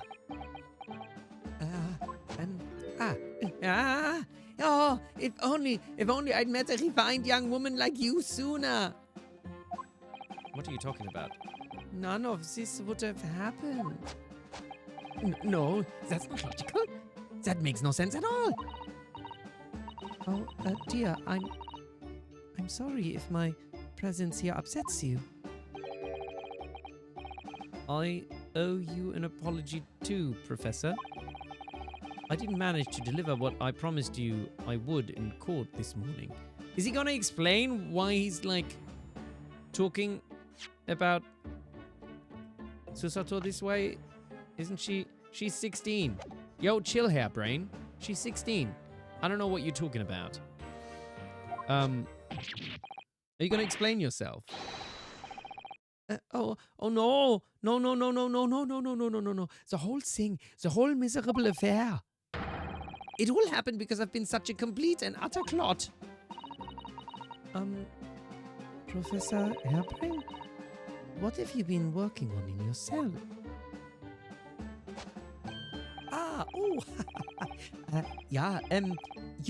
You mean that? Oh dear, how embarrassing.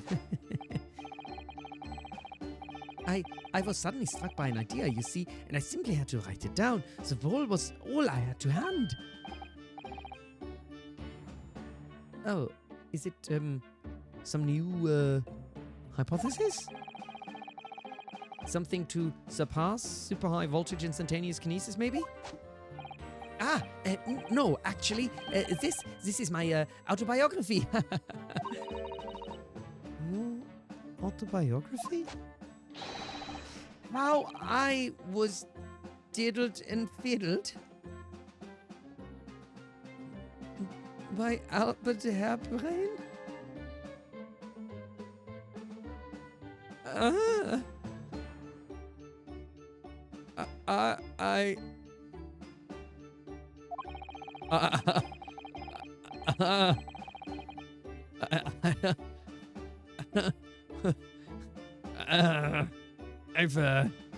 I found I can represent my odd fortunes with only odd numbers in an ambitious set of... What is going on with this guy, man? Like, I think... Like, we're trying to get him out of prison, but maybe there's a whole nother case that needs to be started. Something. Oh, God. It's only on an ambitious set of simultaneous equations. You were waiting for me to read this. Like, yeah, what's... Really? I think he's totally losing it. I'm going to have to pay back all the loans I took for the kinesis machine, you see? So it's going to be a new serial publication from next month. Part 1, an odd birth, an odd upbringing. You can't beat the man's optimism, that's for sure. I see. For now, would you mind if we talked a little more about the case? Yeah? Oh, yes, of course. I've been working through the numbers. I was diddled. I was fiddled by the pair of them. I think you should stop saying that. By ass, man. and by that aloof engineer, Trapper. We're not going to have to sit through an explanation of all these equations, are we? Oh, God. Diddled and fiddled by asthma. Oh, no.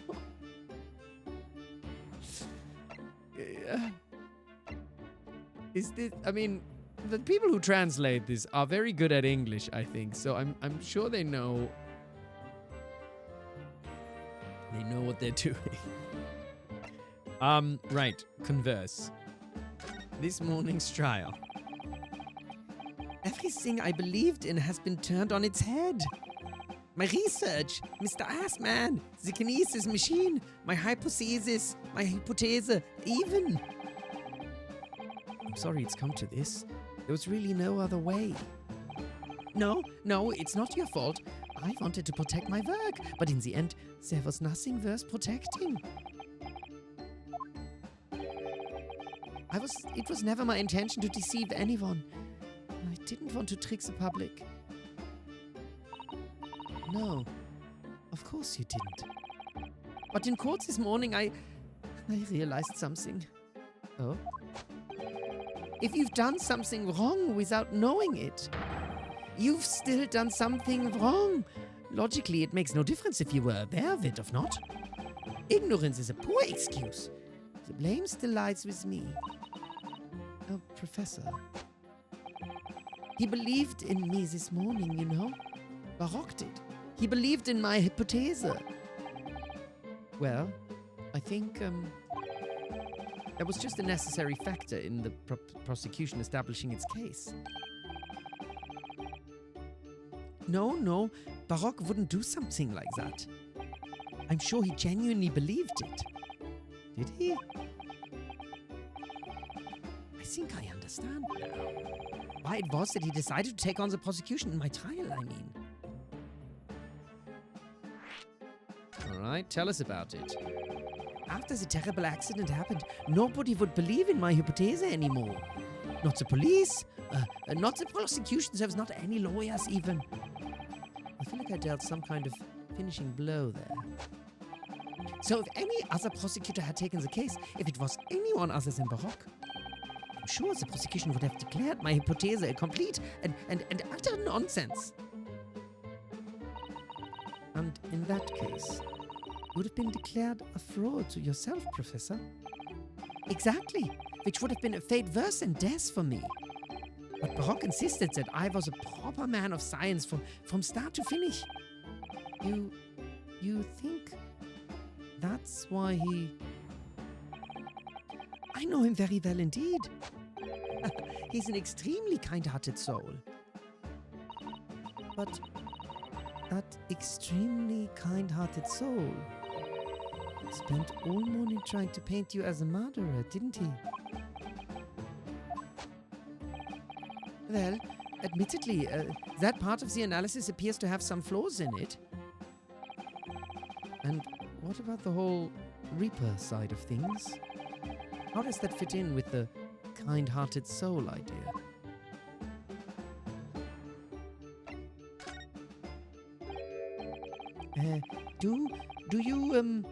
Do you think he set out to trick me from the very start? I'm sorry to say it. That does seem likely, yes. When I first met him, he introduced himself as a wealthy financier. He looked over the paper I'd written and said my work would benefit all humanity and must be pursued. He was so enthused. He was so emphatic. But in reality, he was the mastermind of some vast criminal network, it seems. I still can't believe it. As the machine was essentially a set decoration for some stage magic, it probably didn't require a large amount of investment, actually. But the skill of it was just some small trick. It was a very elaborate feat of deception. All young scientists are full of hope about their burgeoning ideas, full of zeal. None of us have any money. We want to do research, but we can't afford it. Many of us take on barely legal part-time work to try to earn just a few measly pennies to carry it on. To go through all of that, only to be taken for a complete fool. It's too rotten to believe. It is. I agree. What have you done, Albert? And that's why we have to find those responsible and bring them to justice. Mr. Assman is no more, of course, which leaves only the engineer. Mr. Enoch Draper.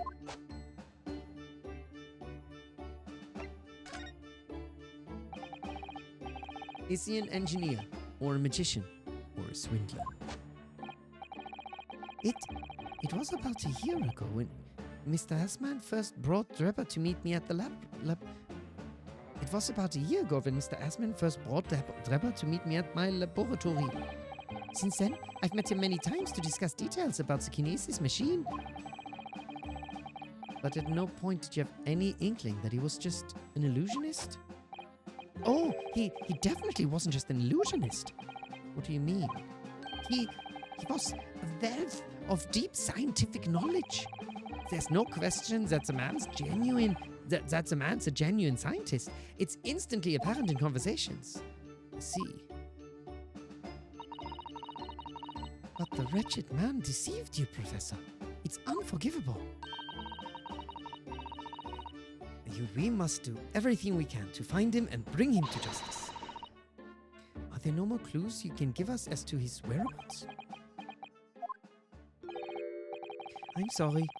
We only ever discussed the kinesis machine. Nothing else.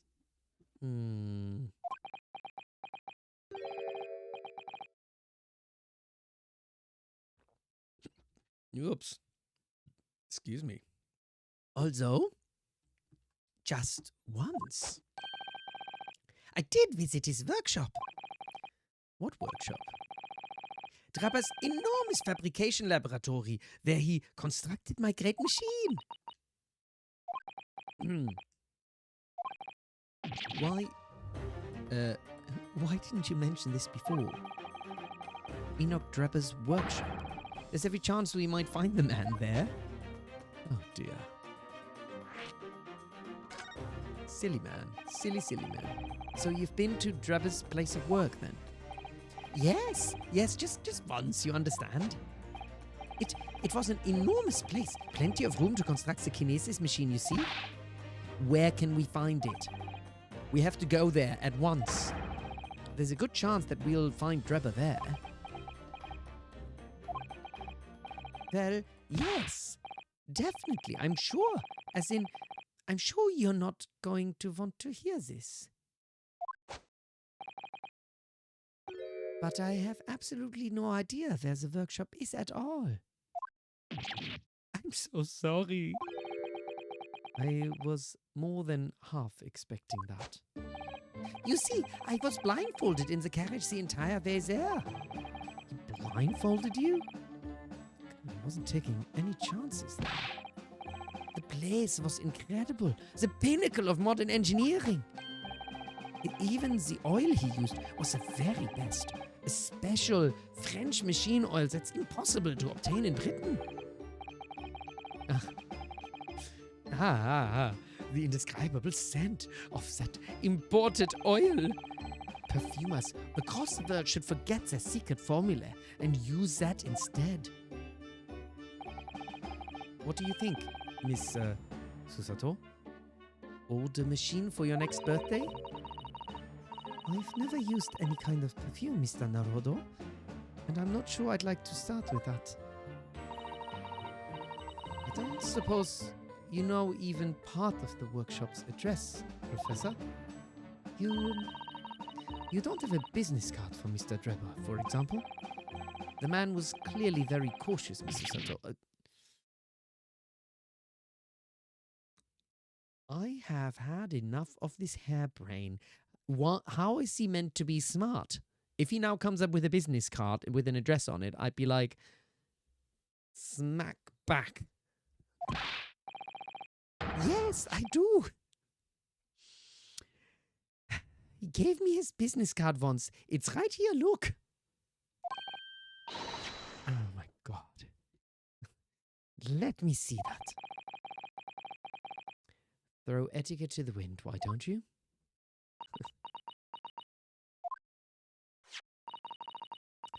Enoch Drebber, engineer. I'm afraid that's all it says. There's no address. Okay, fine. No, oh well, can't say I'm surprised. Still, this could be useful. Maybe it's got like disappearing ink or something. Okay, so this is all we've got here.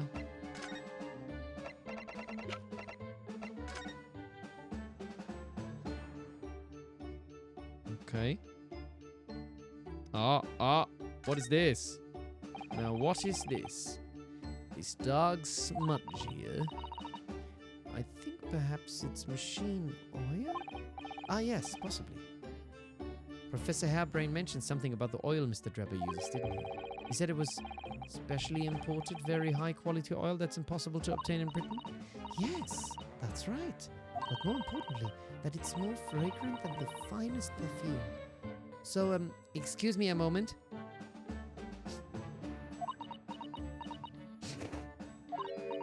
Oh, it doesn't appear to have any scent at all. Don't worry. I expect that's just because there's such a tiny amount on here.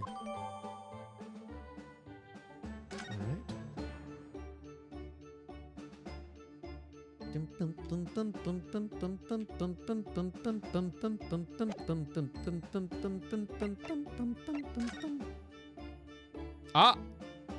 Oh wait, no. So that's just his symbol. His symbol is just this plus. So the plus is here. But then what is the minus?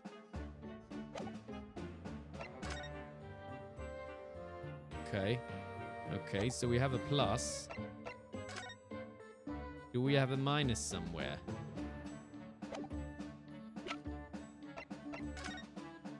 Does he have a minus on him?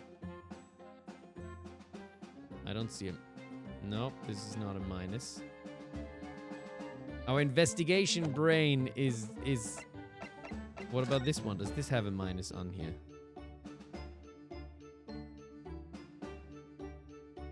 No. What about this?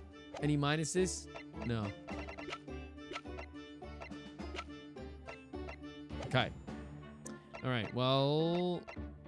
There's nothing to converse here, nothing to examine.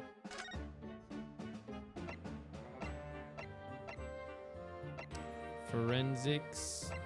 Madam Tuspel, experiment. She's asking this in a way as if I've not asked everything. I mean, maybe she wants to go to Madam Tuspel's with me. But also I can check if there's something else I need to ask over here. No, there's nothing here. What about chatting with these fellas? Oh, I can't chat with them, can I?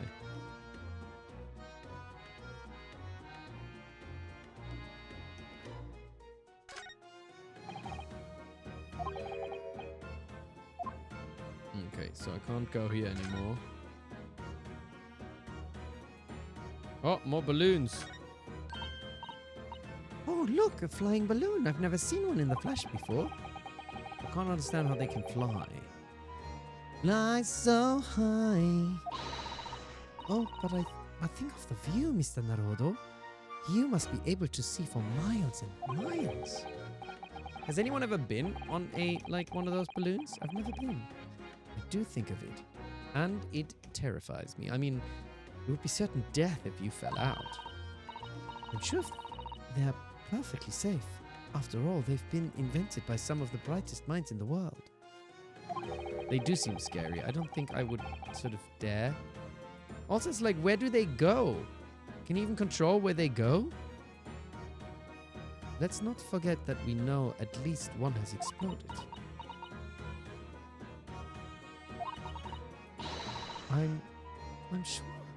I'm sure there are other ways to fly.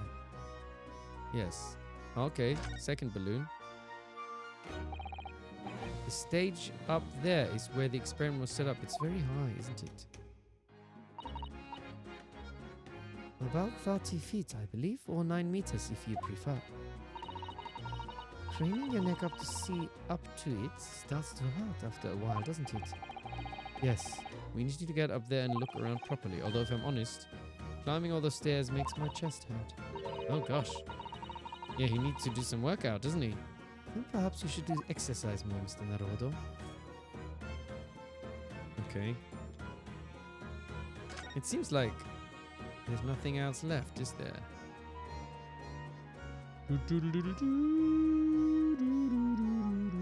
Maybe those were the last kind of conversation options that were here, right? I don't think I've got everything else. Are you sure we've asked? Yes, we've asked everything.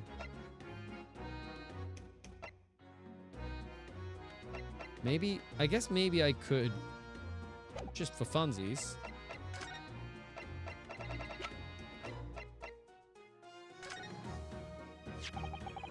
About this, Gina.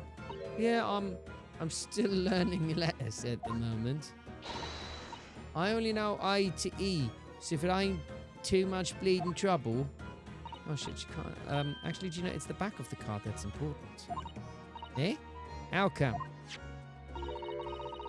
It's just a dirty old smudge on the back, that's all. It turns out that it's a very high quality French machinery. It has a very particular scent, apparently.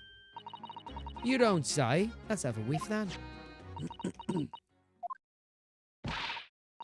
You sure? I don't smell nothing. No, we didn't mean that you should smell it. Oh, right. Yeah, you mean Toby. Oh, I didn't think of that. His sense of smell is so good he can track people over the oceans, can't he? Oh my god, is the dog coming to the rescue? Professor Hairbrain informs us that this oil is unique to Mr. Drebber's workshop. I didn't think of the dog, but I only just was like, hey, she's police. Let me show her some evidence and see what she knows.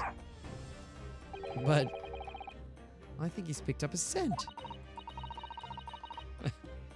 So you mean if he follows the scent or this oil, Toby could lead us to that dodgy cove's workshop? That's right, that's exactly what we were hoping. All right then, we'll give it a go. I'll just borrow that. What? Wait, when did you... What's a pickpocket?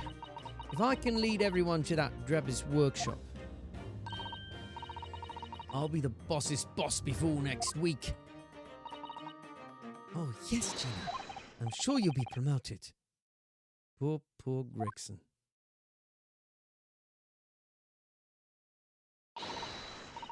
Right then, Otto. Leave it to me. Sorry? We're going to get going after that dodgy engineer cove right this minute. Oh, but hang on. Someone's supposed to be on guard duty here at all time. I'm afraid we can't help. We need to get on with our investigation as well, Gina. Oh, right. Oh, well, never mind. It ain't gonna be me who gets it in the neck. It'll be the boss. She's an awful employee, isn't she? Poor Gregson again. Ready, Toby. Got that oil scent, have ya? Come on, then. See you later. All right, so she just disappears. I do hope the scent of that oil leads them to that swindler's workshop. Yes, I hope so too. Ideally before the dog swims across the channel to France. Well, I think we've done all the investigating we can here for now. If we could just determine the whereabouts of Mr. Drebber. I'm sure Gina and little Toby won't let us down. Now then, do you think we ought to try to speak with Mr. Sholmes at this point? We have things to discuss, and I'm dying to meet him again after all these months. Yes, it's quite possible he might know something useful, you're right. We ought to find him at Madame Tuspel's. He's supposed to be working there as a temporary waxwork exhibit.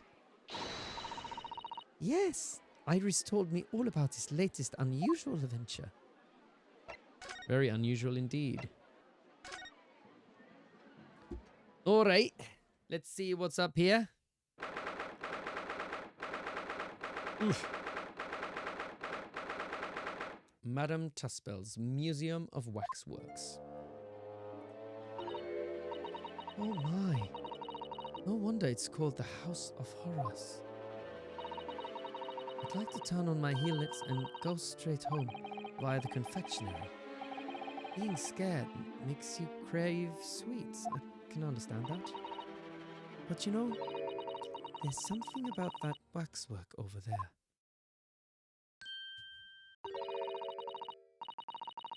Oh, it doesn't get old, does it?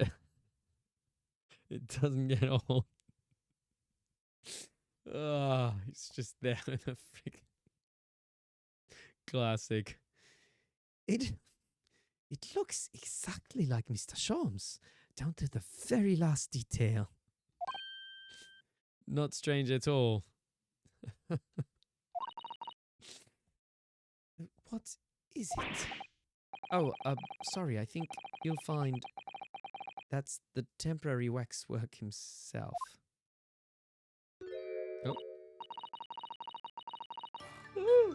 Oh, God.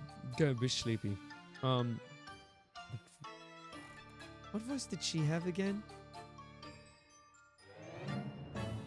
See, when I'm doing a voice session and there's like time in between, then I'm always just like, can you play me back my previous recording? How was she like? I liked her. Oh, she had a French accent, of course. Ah, a friend of my dedicated employee. Oh, yes. Hello, Ken. It's Ryunosuke Naruhodo. I must say I'm quite spellbound by the great detective. He is a marvel. Salut, salut. I'm not in Expedition 33. Oh, is there French people in there? I don't even know if I auditioned for that. Maybe I did at some point. I have no idea. You never know what we audition for. My precious waxwork is already back where it belongs. Oh, Graham.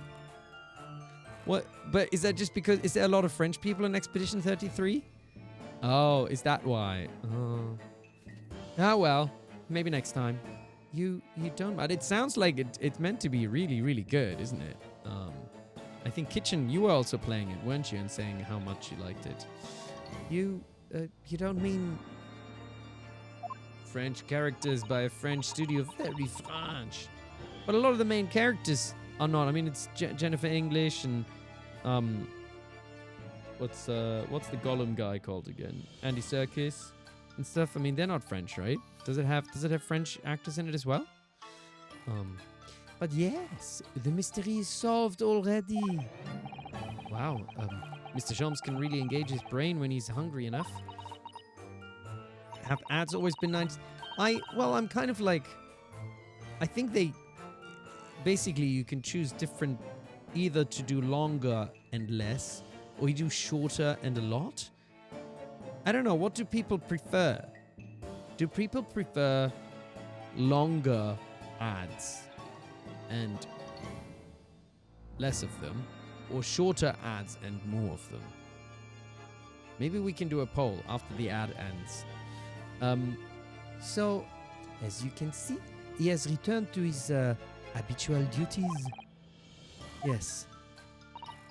His habitual duties? I know, that's why I said we wait until the ads are over. I haven't changed these settings for a while. Alors, do not disturb her. Shh, shh, shh. Be quiet. Okay, are we back from the ads?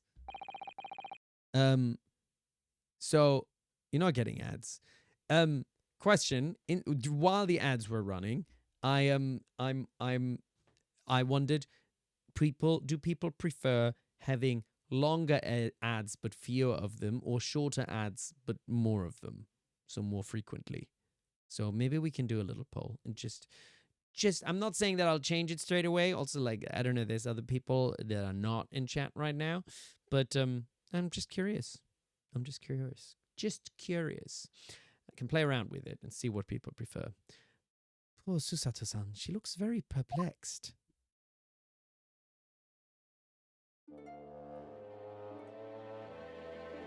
Yeah, because I thought like if they're like not that often and they're just it's a bit of a chunk, then sometimes also it becomes a loo break or something, you know. I thought that's nicer.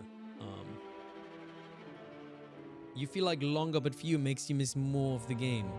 Yeah, maybe. I mean, like, in terms of time, it's literally like still the same length. But I like sometimes if it's like interrupted every 20 minutes or something, it feels also annoying. Like if I'm watching something, I would actually prefer there to be less frequently but slightly longer. But then again, also, like, I don't always, like, sometimes I stop like a little bit and I do something else, or I stall a little bit, but sometimes I do also run through them, and I know that. But anyway, a little bit of ads has to, you know, it's just part of the game, isn't it? It's part of Twitch. Let's see. What are we examining? We're gonna talk to. Come on, then, Sholmes. Tell us. Talk to us. We really do need to speak with Mr. Sholmes, and I am longing to say hello again. But where is he?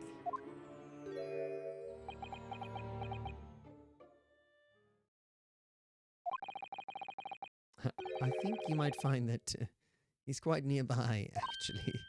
Oh, what do you... Aha! Indeed, my dear fellows, it is I.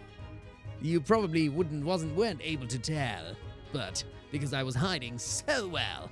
But it is I am back. Here I am. It is me, the world-famous great detective and waxwork, Herlock Sholmes.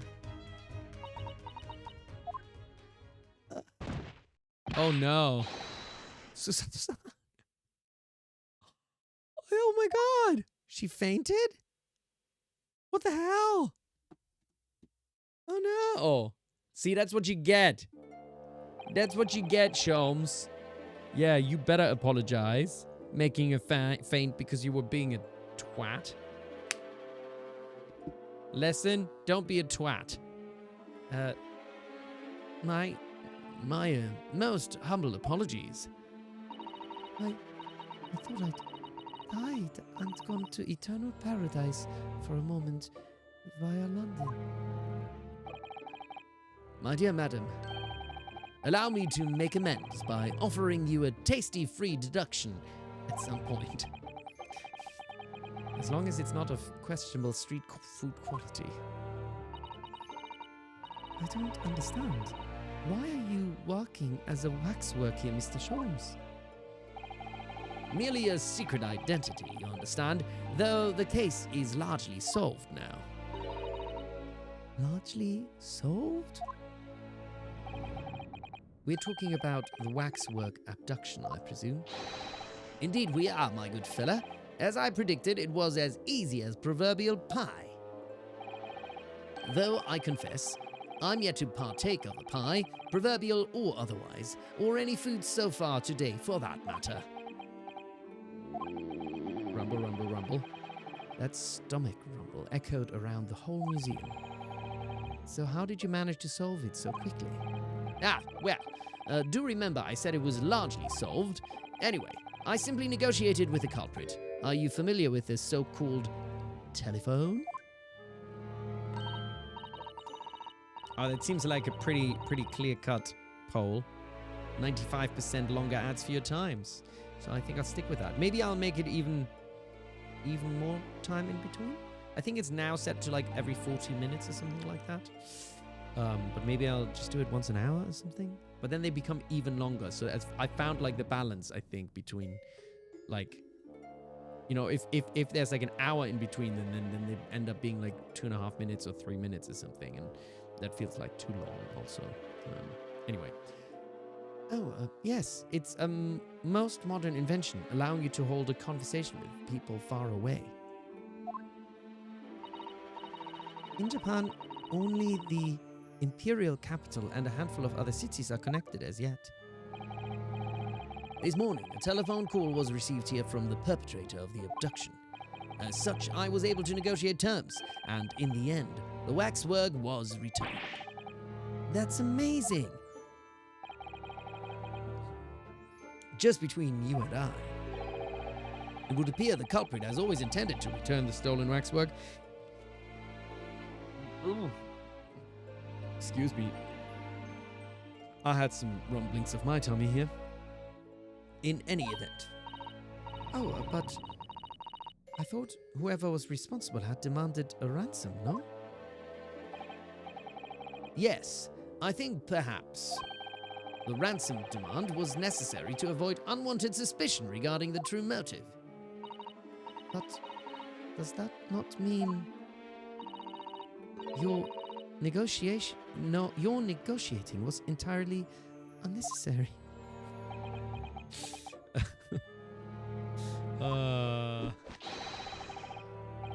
A fact that I must ask you to keep from Madame Tussbouts at all costs. Okay, Nanary, what's going on? How are ya? Welcome, welcome. The hungry young Iris awaits my return to Baker Street after all. Oh, he needs a job. He needs an income. That's what's happening. That's what's up. Poor Iris. Now then, do I sense that you have some business with this great waxwork? Okay, Enoch Drebber. Yes, tell me about. Oh, and we have something else to talk about that. We're in the process of trying to track somebody down. Oh, Yes, a man by the name of Enoch Drebber. He's the swindler who duped Professor Hairbrain and the engineer who built the kinesis machine. a swindler and an engineer. Quite the modern man. He also seems to be a conjurer of sorts, too, with considerable knowledge of stage magic. We really need to locate him before the trial resumes tomorrow morning. But we have so few clues to go on. That's the trouble. Do you have any good ideas? I have no data yet. It is a capital mistake to have good ideas before One has data. Okay. If I knew something of the man's appearance, at least, I may be in a better position to help. Yes, Drebber's appearance. Fortunately for you, however, presently I have little to occupy myself and little to fill my stomach. As soon as you find any clue, no matter how small, I should gladly give you my thoughts on it. Well, I have a picture, don't I? But first, we talk about this. You tell us if you were lying to us. Mr. Sholmes. Mr. Sholmes. Did you lie to us? My dear Mr. Naruhodo, stay that piercing stare. What is this about? Last winter, when we were first on our way to Britain aboard the steamship. Your words were very clear. So then, let us unravel this mystery and discover that what events led to this curious murder. You told us that it was murder. And you examined Kazuma-sama's body. Indeed. And wherein lies the problem? We, met him earlier today. The victim, Kazuma Asogi. You're quite sure? He was wearing some sort of mask and was apparently suffering from amnesia. But yes, I'm quite sure it was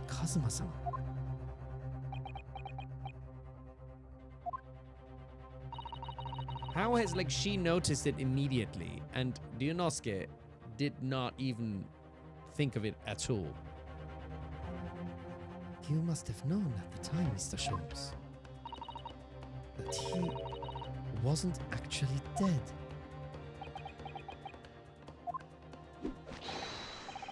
Well, I can only assume I was swept up in the murderous atmosphere of the moment. But the fellow wasn't dead at all? No! Priceless. I don't suppose that performance would pass muster, would it, Mr. Naruhodo? What?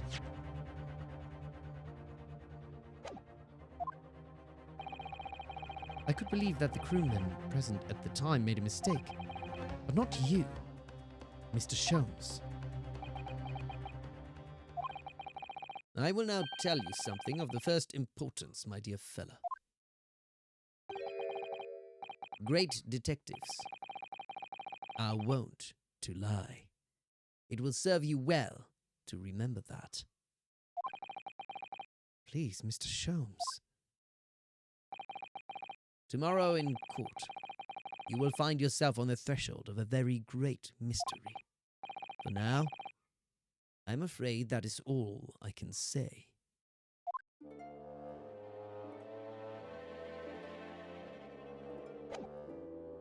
Wow. Whoa. Whoa. Oh, God. Just knocked something over, but it's fine, because I closed the lid on it. Okay. Shit. Present! Mr. Sholmes, about this. As you will see, I'm rather busy at the moment. If it's advice you seek, come to my office tomorrow and I shall be happy to help you. Shall we say, threepence per item as a consultation fee? It's 2 hours of gas, that is. Okay, so he doesn't do anything with that. What about the picture of this fella? Mr. Sholmes, would you cast your eye over this photographic print? It's of Mr. Enoch Trepper. The face of the engineer we seek. Well, all Englishmen look broadly the same, of course. So, I like it. He's racist towards Englishmen. He's like, nah, all look the same, don't they? So looking at the photograph won't be particularly, instructive. Are you all right, Mr. Sholmes? Is he going to fall apart now? No. Ah, yes. Forgive me. Very interesting, this. Very interesting indeed. How many Englishmen look like that? I promise you, 0. Nobody looks like that here. Nobody looks that good. What's wrong, Mr. Sholmes? You've turned quite pale all of a sudden.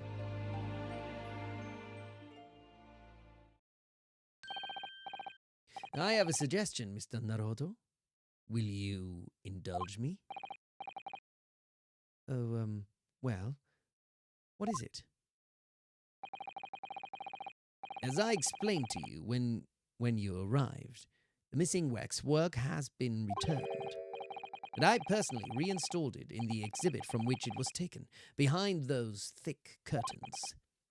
Oh, yes, the, Professor exhibit, isn't it? Would you like to see it for a mere 5 shillings? That's a special, one-time only price, you understand? What? The opportunity won't come again, I might add. Wouldn't you like to see the fruits of my labor? Oh, well, we do have a rather pressing investigation to carry out. Perhaps we could postpone. Oh, Paradise, you have to leave. You take care of yourself. See you later. The price is a very reasonable 5 shillings. I think you'll find it's well worth it. Is it though? Is it? Are you being quite serious, Mr. Sholmes? Surely you need only look at my expression to ascertain if this is seriousness or silliness. I don't think we can tell, especially given what you're wearing, darling. I can never tell with you. That's the point. Very well. It couldn't hurt. Here's your 5. Oh, why are you paying the man? Gratefully received. So, the special exhibit awaits behind the curtain. I invite you to peruse it at your leisure. Ugh. Keep hitting things over. Okay. Well, the money's been spent, so let's go and see the special exhibit. Yeah, taking money from a teenager. That's right. Ridiculous. Through those heavy curtains at last.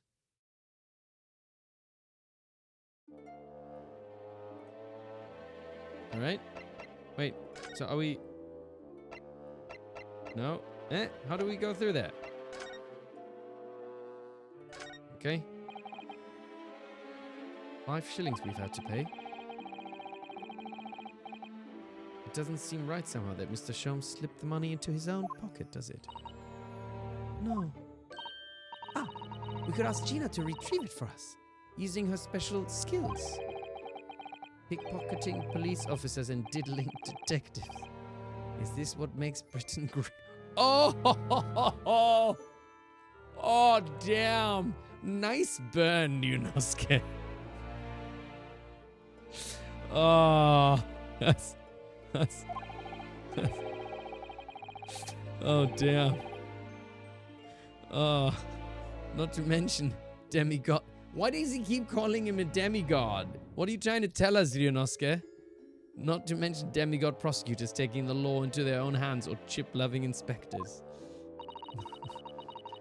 Inspector Gregson comes off rather well in that list, I think. So are we going inside now or what? Thank you. 23rd October. Madame Tespel's special exhibit. All right. Oh dear. I felt a shiver run down my spine as soon as we walked in here. Miss Susato, I say we turn on our heels and go straight home via a really, really big confectionery. We certainly can't do that. We've paid 5 shillings already. True. Actually, now I'm looking a little more closely. We've paid good money to see an exhibit that's clearly incomplete. And now, the great diddling detective. It's far more terrifying than anything else in this place. This must be what Mr. Sholmes meant when he said the case was largely solved. Be that as it may, Mr. Sholmes heavily implied there'd be a clue about the engineer in here, didn't he? But where? Since we've paid 5 shillings, let's do 5 shillings worth of investigation, shall we? Yes, we will get what we paid for. Is that fear or frustration that's making Susato-san's voice tremble? What indeed? Yeah, let's not keep talking about diddling. That's not it's not so healthy, is it? What is this one? Can we look around? This part of the exhibit is just as disturbing as the rest. It looks so real. It seems to be a young man in a white overcoat. And he has a large shovel in his hand too. Look. Is it a shovel? Is it a spade? Perhaps we should investigate in a little more detail. She said shovel. Nobody corrected her. Wait, what's going on? Oh, okay. We don't get to see her face? I would like to see what her face looks like. But no, okay. There's a camera here. Oh! I just spotted something very important. What's this here? Well, this would appear to be a lens in the middle, so I believe it's probably a camera. A camera? But it's so small. British technology is incredible, isn't it? It's tiny. I mean, what about Mr. Sholmes' skin prints? I think perhaps you should treat Mr. Sholmes' inventions as exceptions to the rule. But anyway, why would the man be in a graveyard at night with a camera? I wonder. Perhaps he was trying to capture the moment a dead body came back as a ghost on film. I'll just borrow this for a little while, I think. So she just took the camera? By looking at the photographic plate inside the camera, we can see what picture was taken. What's a photographic plate? It's a piece of glass coated in a special emulsion that reacts to the light coming in through the lens. If we open the cover at the back of the camera, we should find it. Let's have a look. You should see yourself, Susato-san. Your eyes are shining. You really do like machinery, don't you? Look at what we've got. Wait. Why can't I click on it? This is clearly relevant. Look, it's the same. It's the same plus, but I can't click on it.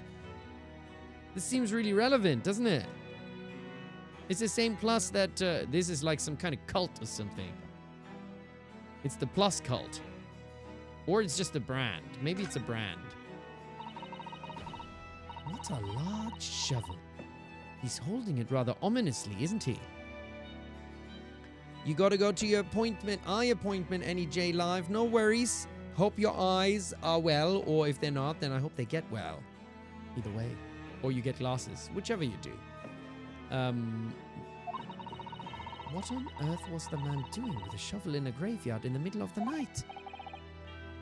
Mr. Sato. Yes? That's a spade, isn't it? No, it's a shovel. No. Shovels are for digging. That's for scooping up loose material. It's a spade. We've been through this, Mr. Naruhodo. It's a shovel. No. Although we haven't considered trowels. Wasn't someone's dad last time? Someone's dad said, "Oh, it's a trowel." I forgot who that was. Shiol, you've got to go. This stream is your favorite part of the game. It is pretty fun. I'm enjoying it. We've allowed ourselves to be distracted, I feel. Perhaps we should concentrate on what the man was doing with the implement. So we're going to bury the hatchet. We're going to bury it with a shovel. You're right, though. What was the man doing in the graveyard in the first place? That's the real question. Okay, there's a light. It's quite a large lamp the man's carrying. Or is it a lantern? It's not unlike a Japanese chochin. What is it? Chochin? Chochin. I don't know that. Paper lantern, actually, is it? Lamp. Oh, thanks for the cheers, AIM listens to. You cannot see what's going on with it. You have tech difficulties. Oh, I'm so sorry. I'm so sorry you're having tech. It's not my end, is it? This time I feel like actually this stream I had like no tech difficulties, did I? I'm sorry you're having tech difficulties though. And I'll catch you on the next one. Lamp, lantern, chochin. The point is, it costs a very little light to be walking alone in a graveyard at night with only this. Well, I certainly couldn't do it. I'm not sure I could visit a graveyard at all, even in broad daylight, to be honest. 'Cause you're a little scaredy cat, aren't you? Okay, let's look. Can we look at her face as well? Oh, his face. Is it a guy? I can't see his face very well. Can you? Perhaps if I just... Oh, do you think you should be manhandling the exhibits, Mr. Naruhodo? I'll put it back exactly as it was. Don't worry. Was he taking off the head now? Oh my god, is he... Oh no, he just turned it around. Ah. What on earth? How can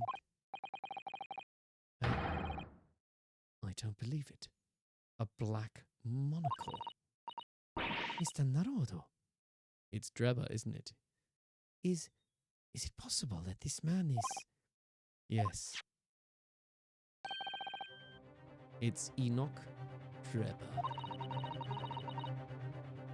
The color of his hair is different, but it's unmistakably him.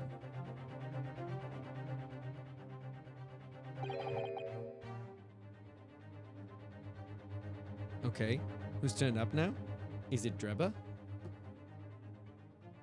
What does he sound like? What does he sound like? He has to have a cool voice, doesn't he? Indeed, it is. Oh no, that's Sholmes. Mr. Sholmes. This man is the subject of your present hunt, I believe. Yes, that's right. Just who is this man? Why is he here in this exhibit? And why does the convict behind him have no head? The head was missing when the model was returned by the thief who stole it. What a surprise. So then the case isn't yet solved, is it? Did I not say so myself? Largely solved were my words, I believe. But I must locate the missing head tout sweet, as Madame would say, or I'll be in grave trouble. Ba-dum-bum, psh. A very hungry Iris still awaits my return to Baker Street, preferably with rations. Ah, yeah. Do you know, though, something about this room is strange? Strange? What do you mean? Well, the displays in the House of Horrors are supposed to depict real events, are they not? Indeed they are, Miss Susato. Do go on. And as terrifying as they are, the scenes in the other exhibits are believable. But this one... This surely couldn't ever really have happened, could it?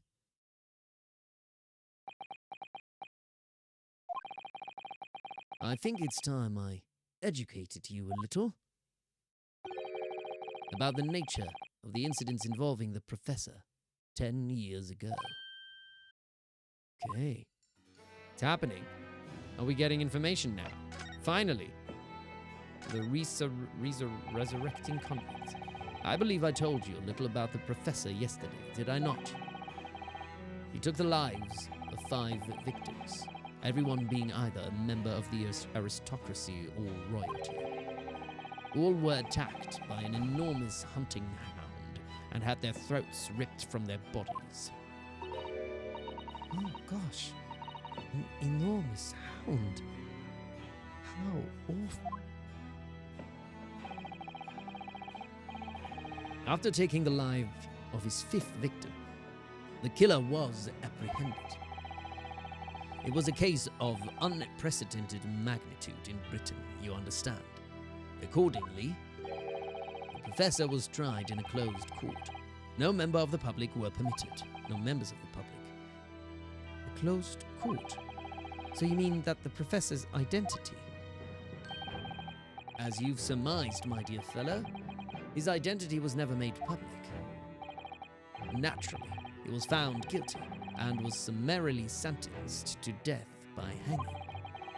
He was buried in a grave at Lowgate Cemetery, which adjoins the rear of the prison where he had been held. However, that was not the end of the affair. Oh?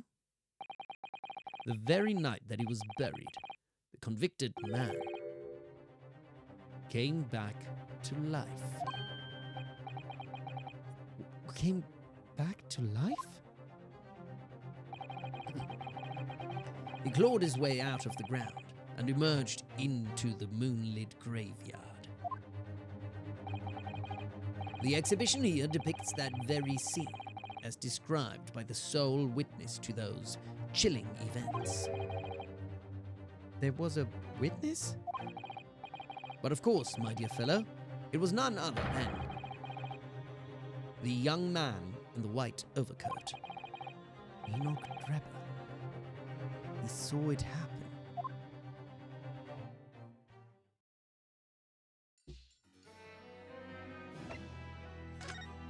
What the hell is going on, man? So this is a waxwork model of Enoch Drebber. 10 years ago, the convicted professor, having been gibbeted and buried, emerged from his grave in the dead of night. The sole witness to that unimaginable scene was this young man. From appearances, I would say he was about 20 years old. So horrifying. Scared out of his wits, the young Drebber ran to a nearby police station to report the incident. The sheer terror of what he'd seen is said to have turned his hair white overnight. Yes, as shown in the photograph we have of him. His hair is completely white. For the following few days, the story of what he'd seen was on every front page in the capital. The public was frantic for every last detail about the killer who'd come back to life. As you've seen, an exhibit was even created here at Madame Tuspel's. I can quite understand why the man's hair turned white, certainly. But what I don't understand is what Mr. Drebber was doing in the first place. In a lonely graveyard in the middle of the night. Yes, what was he up to?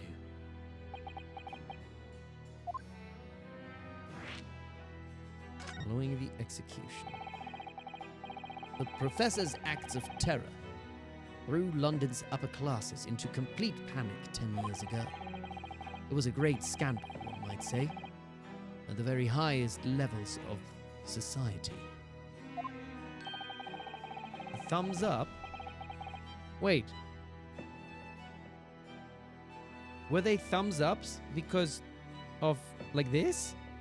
Did Sholmes get some thumbs ups?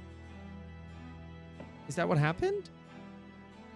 Oh no, it's just people's thumbs on the screen. Is that what's happening? I don't know. Oh, he keeps doing it. Oh. And since I didn't see that. I want to see those. I want somebody to trigger, again, balloons. Somebody has to trigger balloons at some point. That'd be something, right? And since the killer's identity was never made public, rumors abounded. After all, no killer had ever before systematically employed a dog as a weapon of murder. Yes. I can imagine the impact that the case must have had. But in time, of course, the rumors abated. So too did talk of the shocking witness account of the convict who came back to life. It was forgotten, dismissed as a dubious ghost story, as a preposterous parlor tale. But why did people stop believing it? Why? Simply because there was no resurrection to speak of, as was established in fact. What do you mean by no resurrection? The police investigated the grave in Lowgate Cemetery and published their findings. The convict's body was found to be buried exactly where it had been following the execution. No. What do you mean, no? Of course. That would mean Mr. Drebber must have lied to the police and the newspapers. That would appear to be the only logical explanation. Yes. The young man subsequently vanished from society and nothing has been heard of him since. It's rather striking, then, that he should resurface now. Don't you think? Of course. The convicted murderer couldn't really have come back to life. That's not possible. But Drebber's hair is unusually white. And if that really did happen overnight as a result of shock, it's hard to believe the incident was an out and out lie. Okay.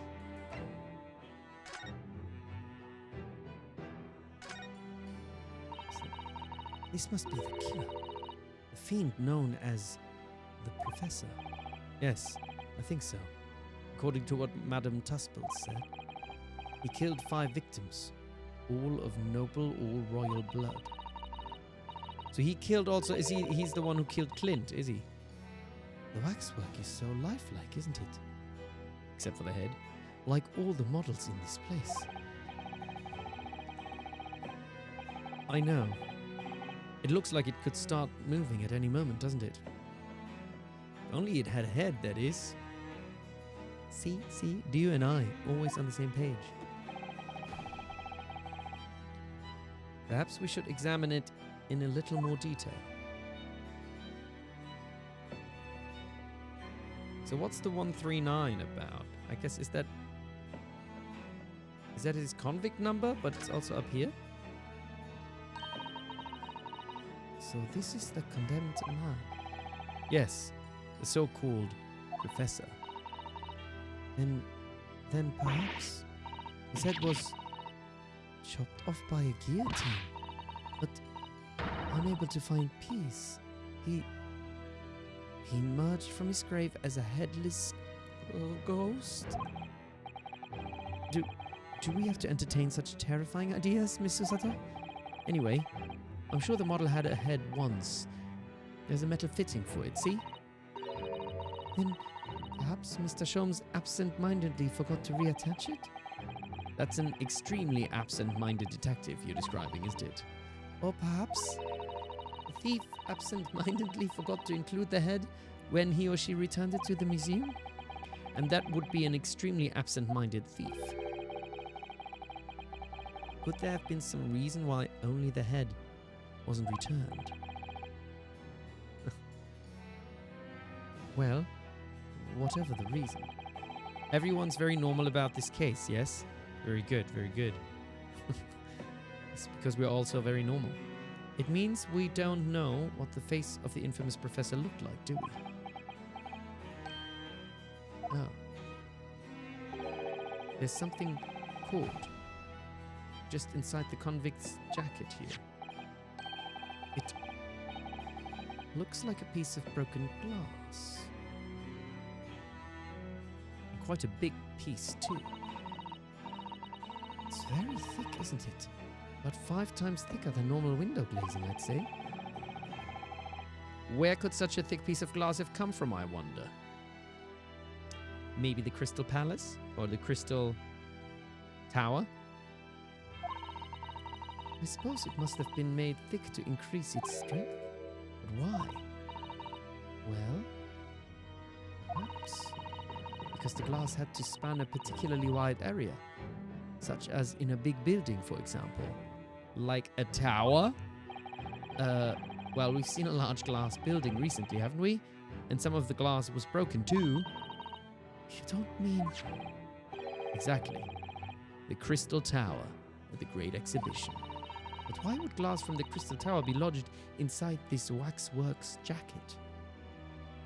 So, somehow this puppet must have been used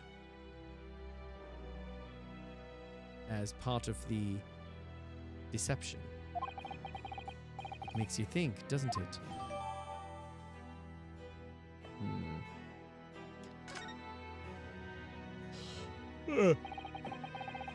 Earlier in court, we established that the kinesis experiment was a trick. And now, we discover this fragment of glass here in this waxwork. Is it just a coincidence?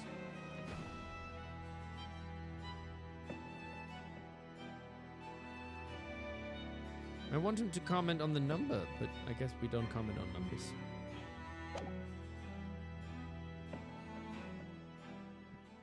Okay.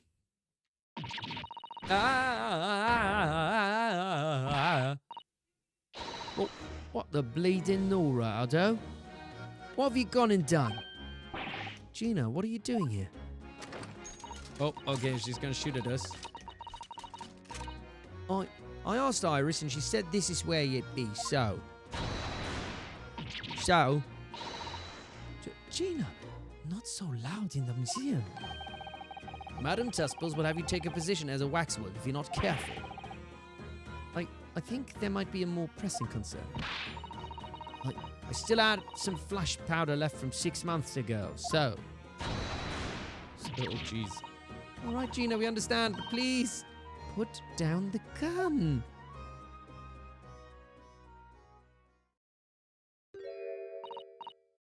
Sorry, I got scared. Should try being the one on the other end of the barrel. So, what brings you here, Gina? What brings me here? What do you think? We found it. We found that dodgy cove's workshop. What? You found Drebber's workshop? Yep. Toby's nose took me straight there. The boss and the others are heading over there now in a drag. So come on. Here's the address. I got the boss to write it out. Well, thank you, Gina.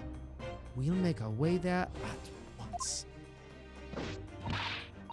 All right then. See you there.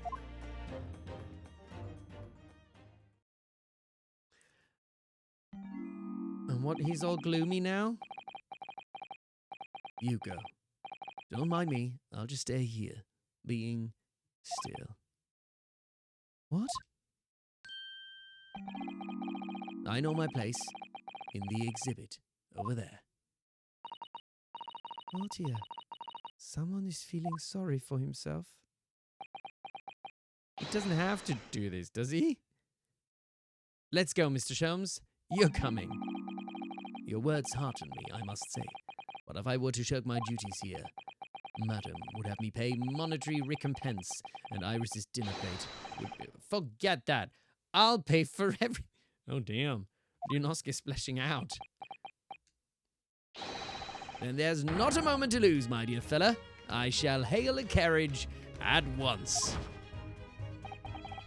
No offer to share the cost from Mr. Sholmes, then? I shall gladly pay half, Mr. Naruhodo. Thank you, Mr. Sato. Right, let's go.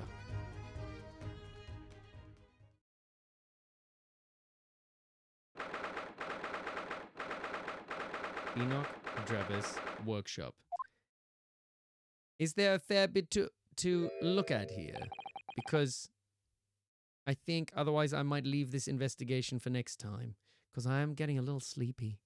That looks like... Oh. It's another super high voltage instantaneous kinesis machine.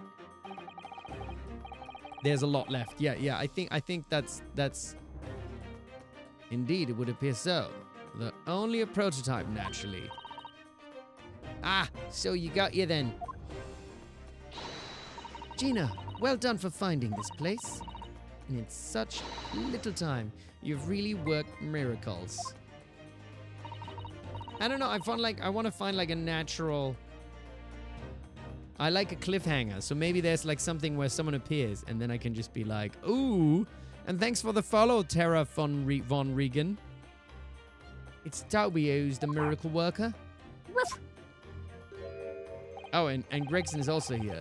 Ah, thought you lot would show up before long. Hello, Inspector. That's one knitted brat. What the fuck's happened to him? What's happened to him? Has he had surgery?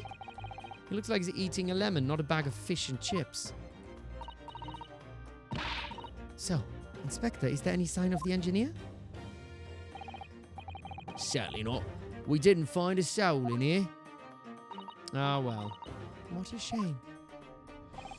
Well, thank you for letting us know about this place and giving us the chance to investigate.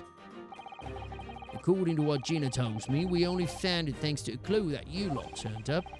I wouldn't want to say go to Paris with a debt of gratitude unpaid now, would I? Thank you. Anyway, if you're all open to snoop around in here, I'd get cracking.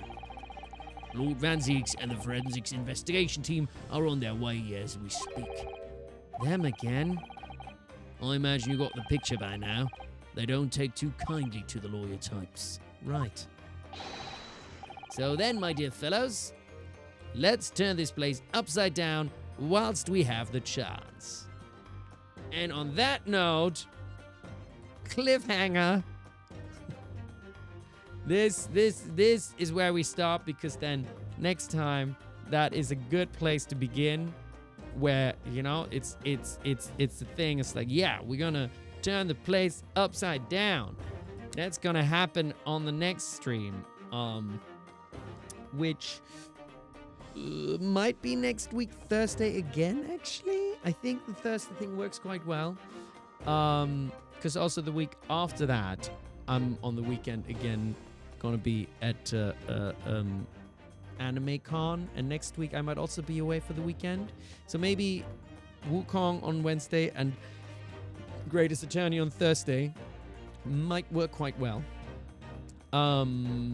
So let's just see if that stays for a bit. But yeah, thank you very much everyone for joining me. And is there someone we would like to raid today that we've like kind of finished on time? I think like we can just do a little raid or something, and say hi to someone. Oh wow, this is rare. I'm like, it's rare that I go on here. Almost nobody that I'm following is online. Is there anybody playing Greatest Attorney? We haven't done that in a while. Check if somebody plays Greatest Attorney and just join them. What is this here? Metroid. Oh, no, that's a different game. Maybe somebody else is just playing Ace Attorney in general? Are there Ace Attorneys? Du sir.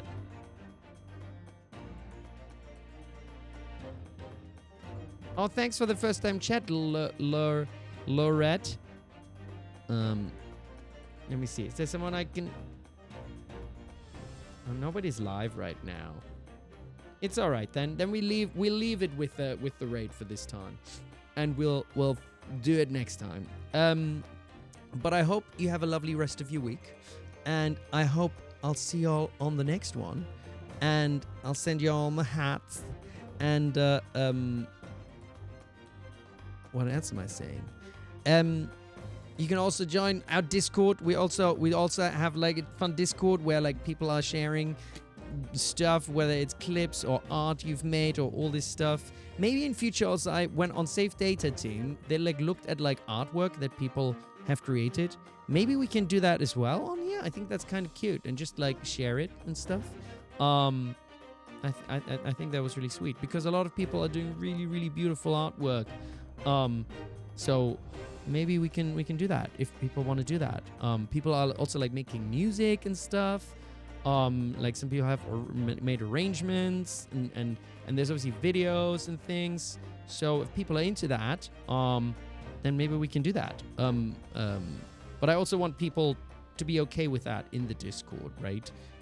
So maybe I should like ask that, so people are happy for that to be shared on stream.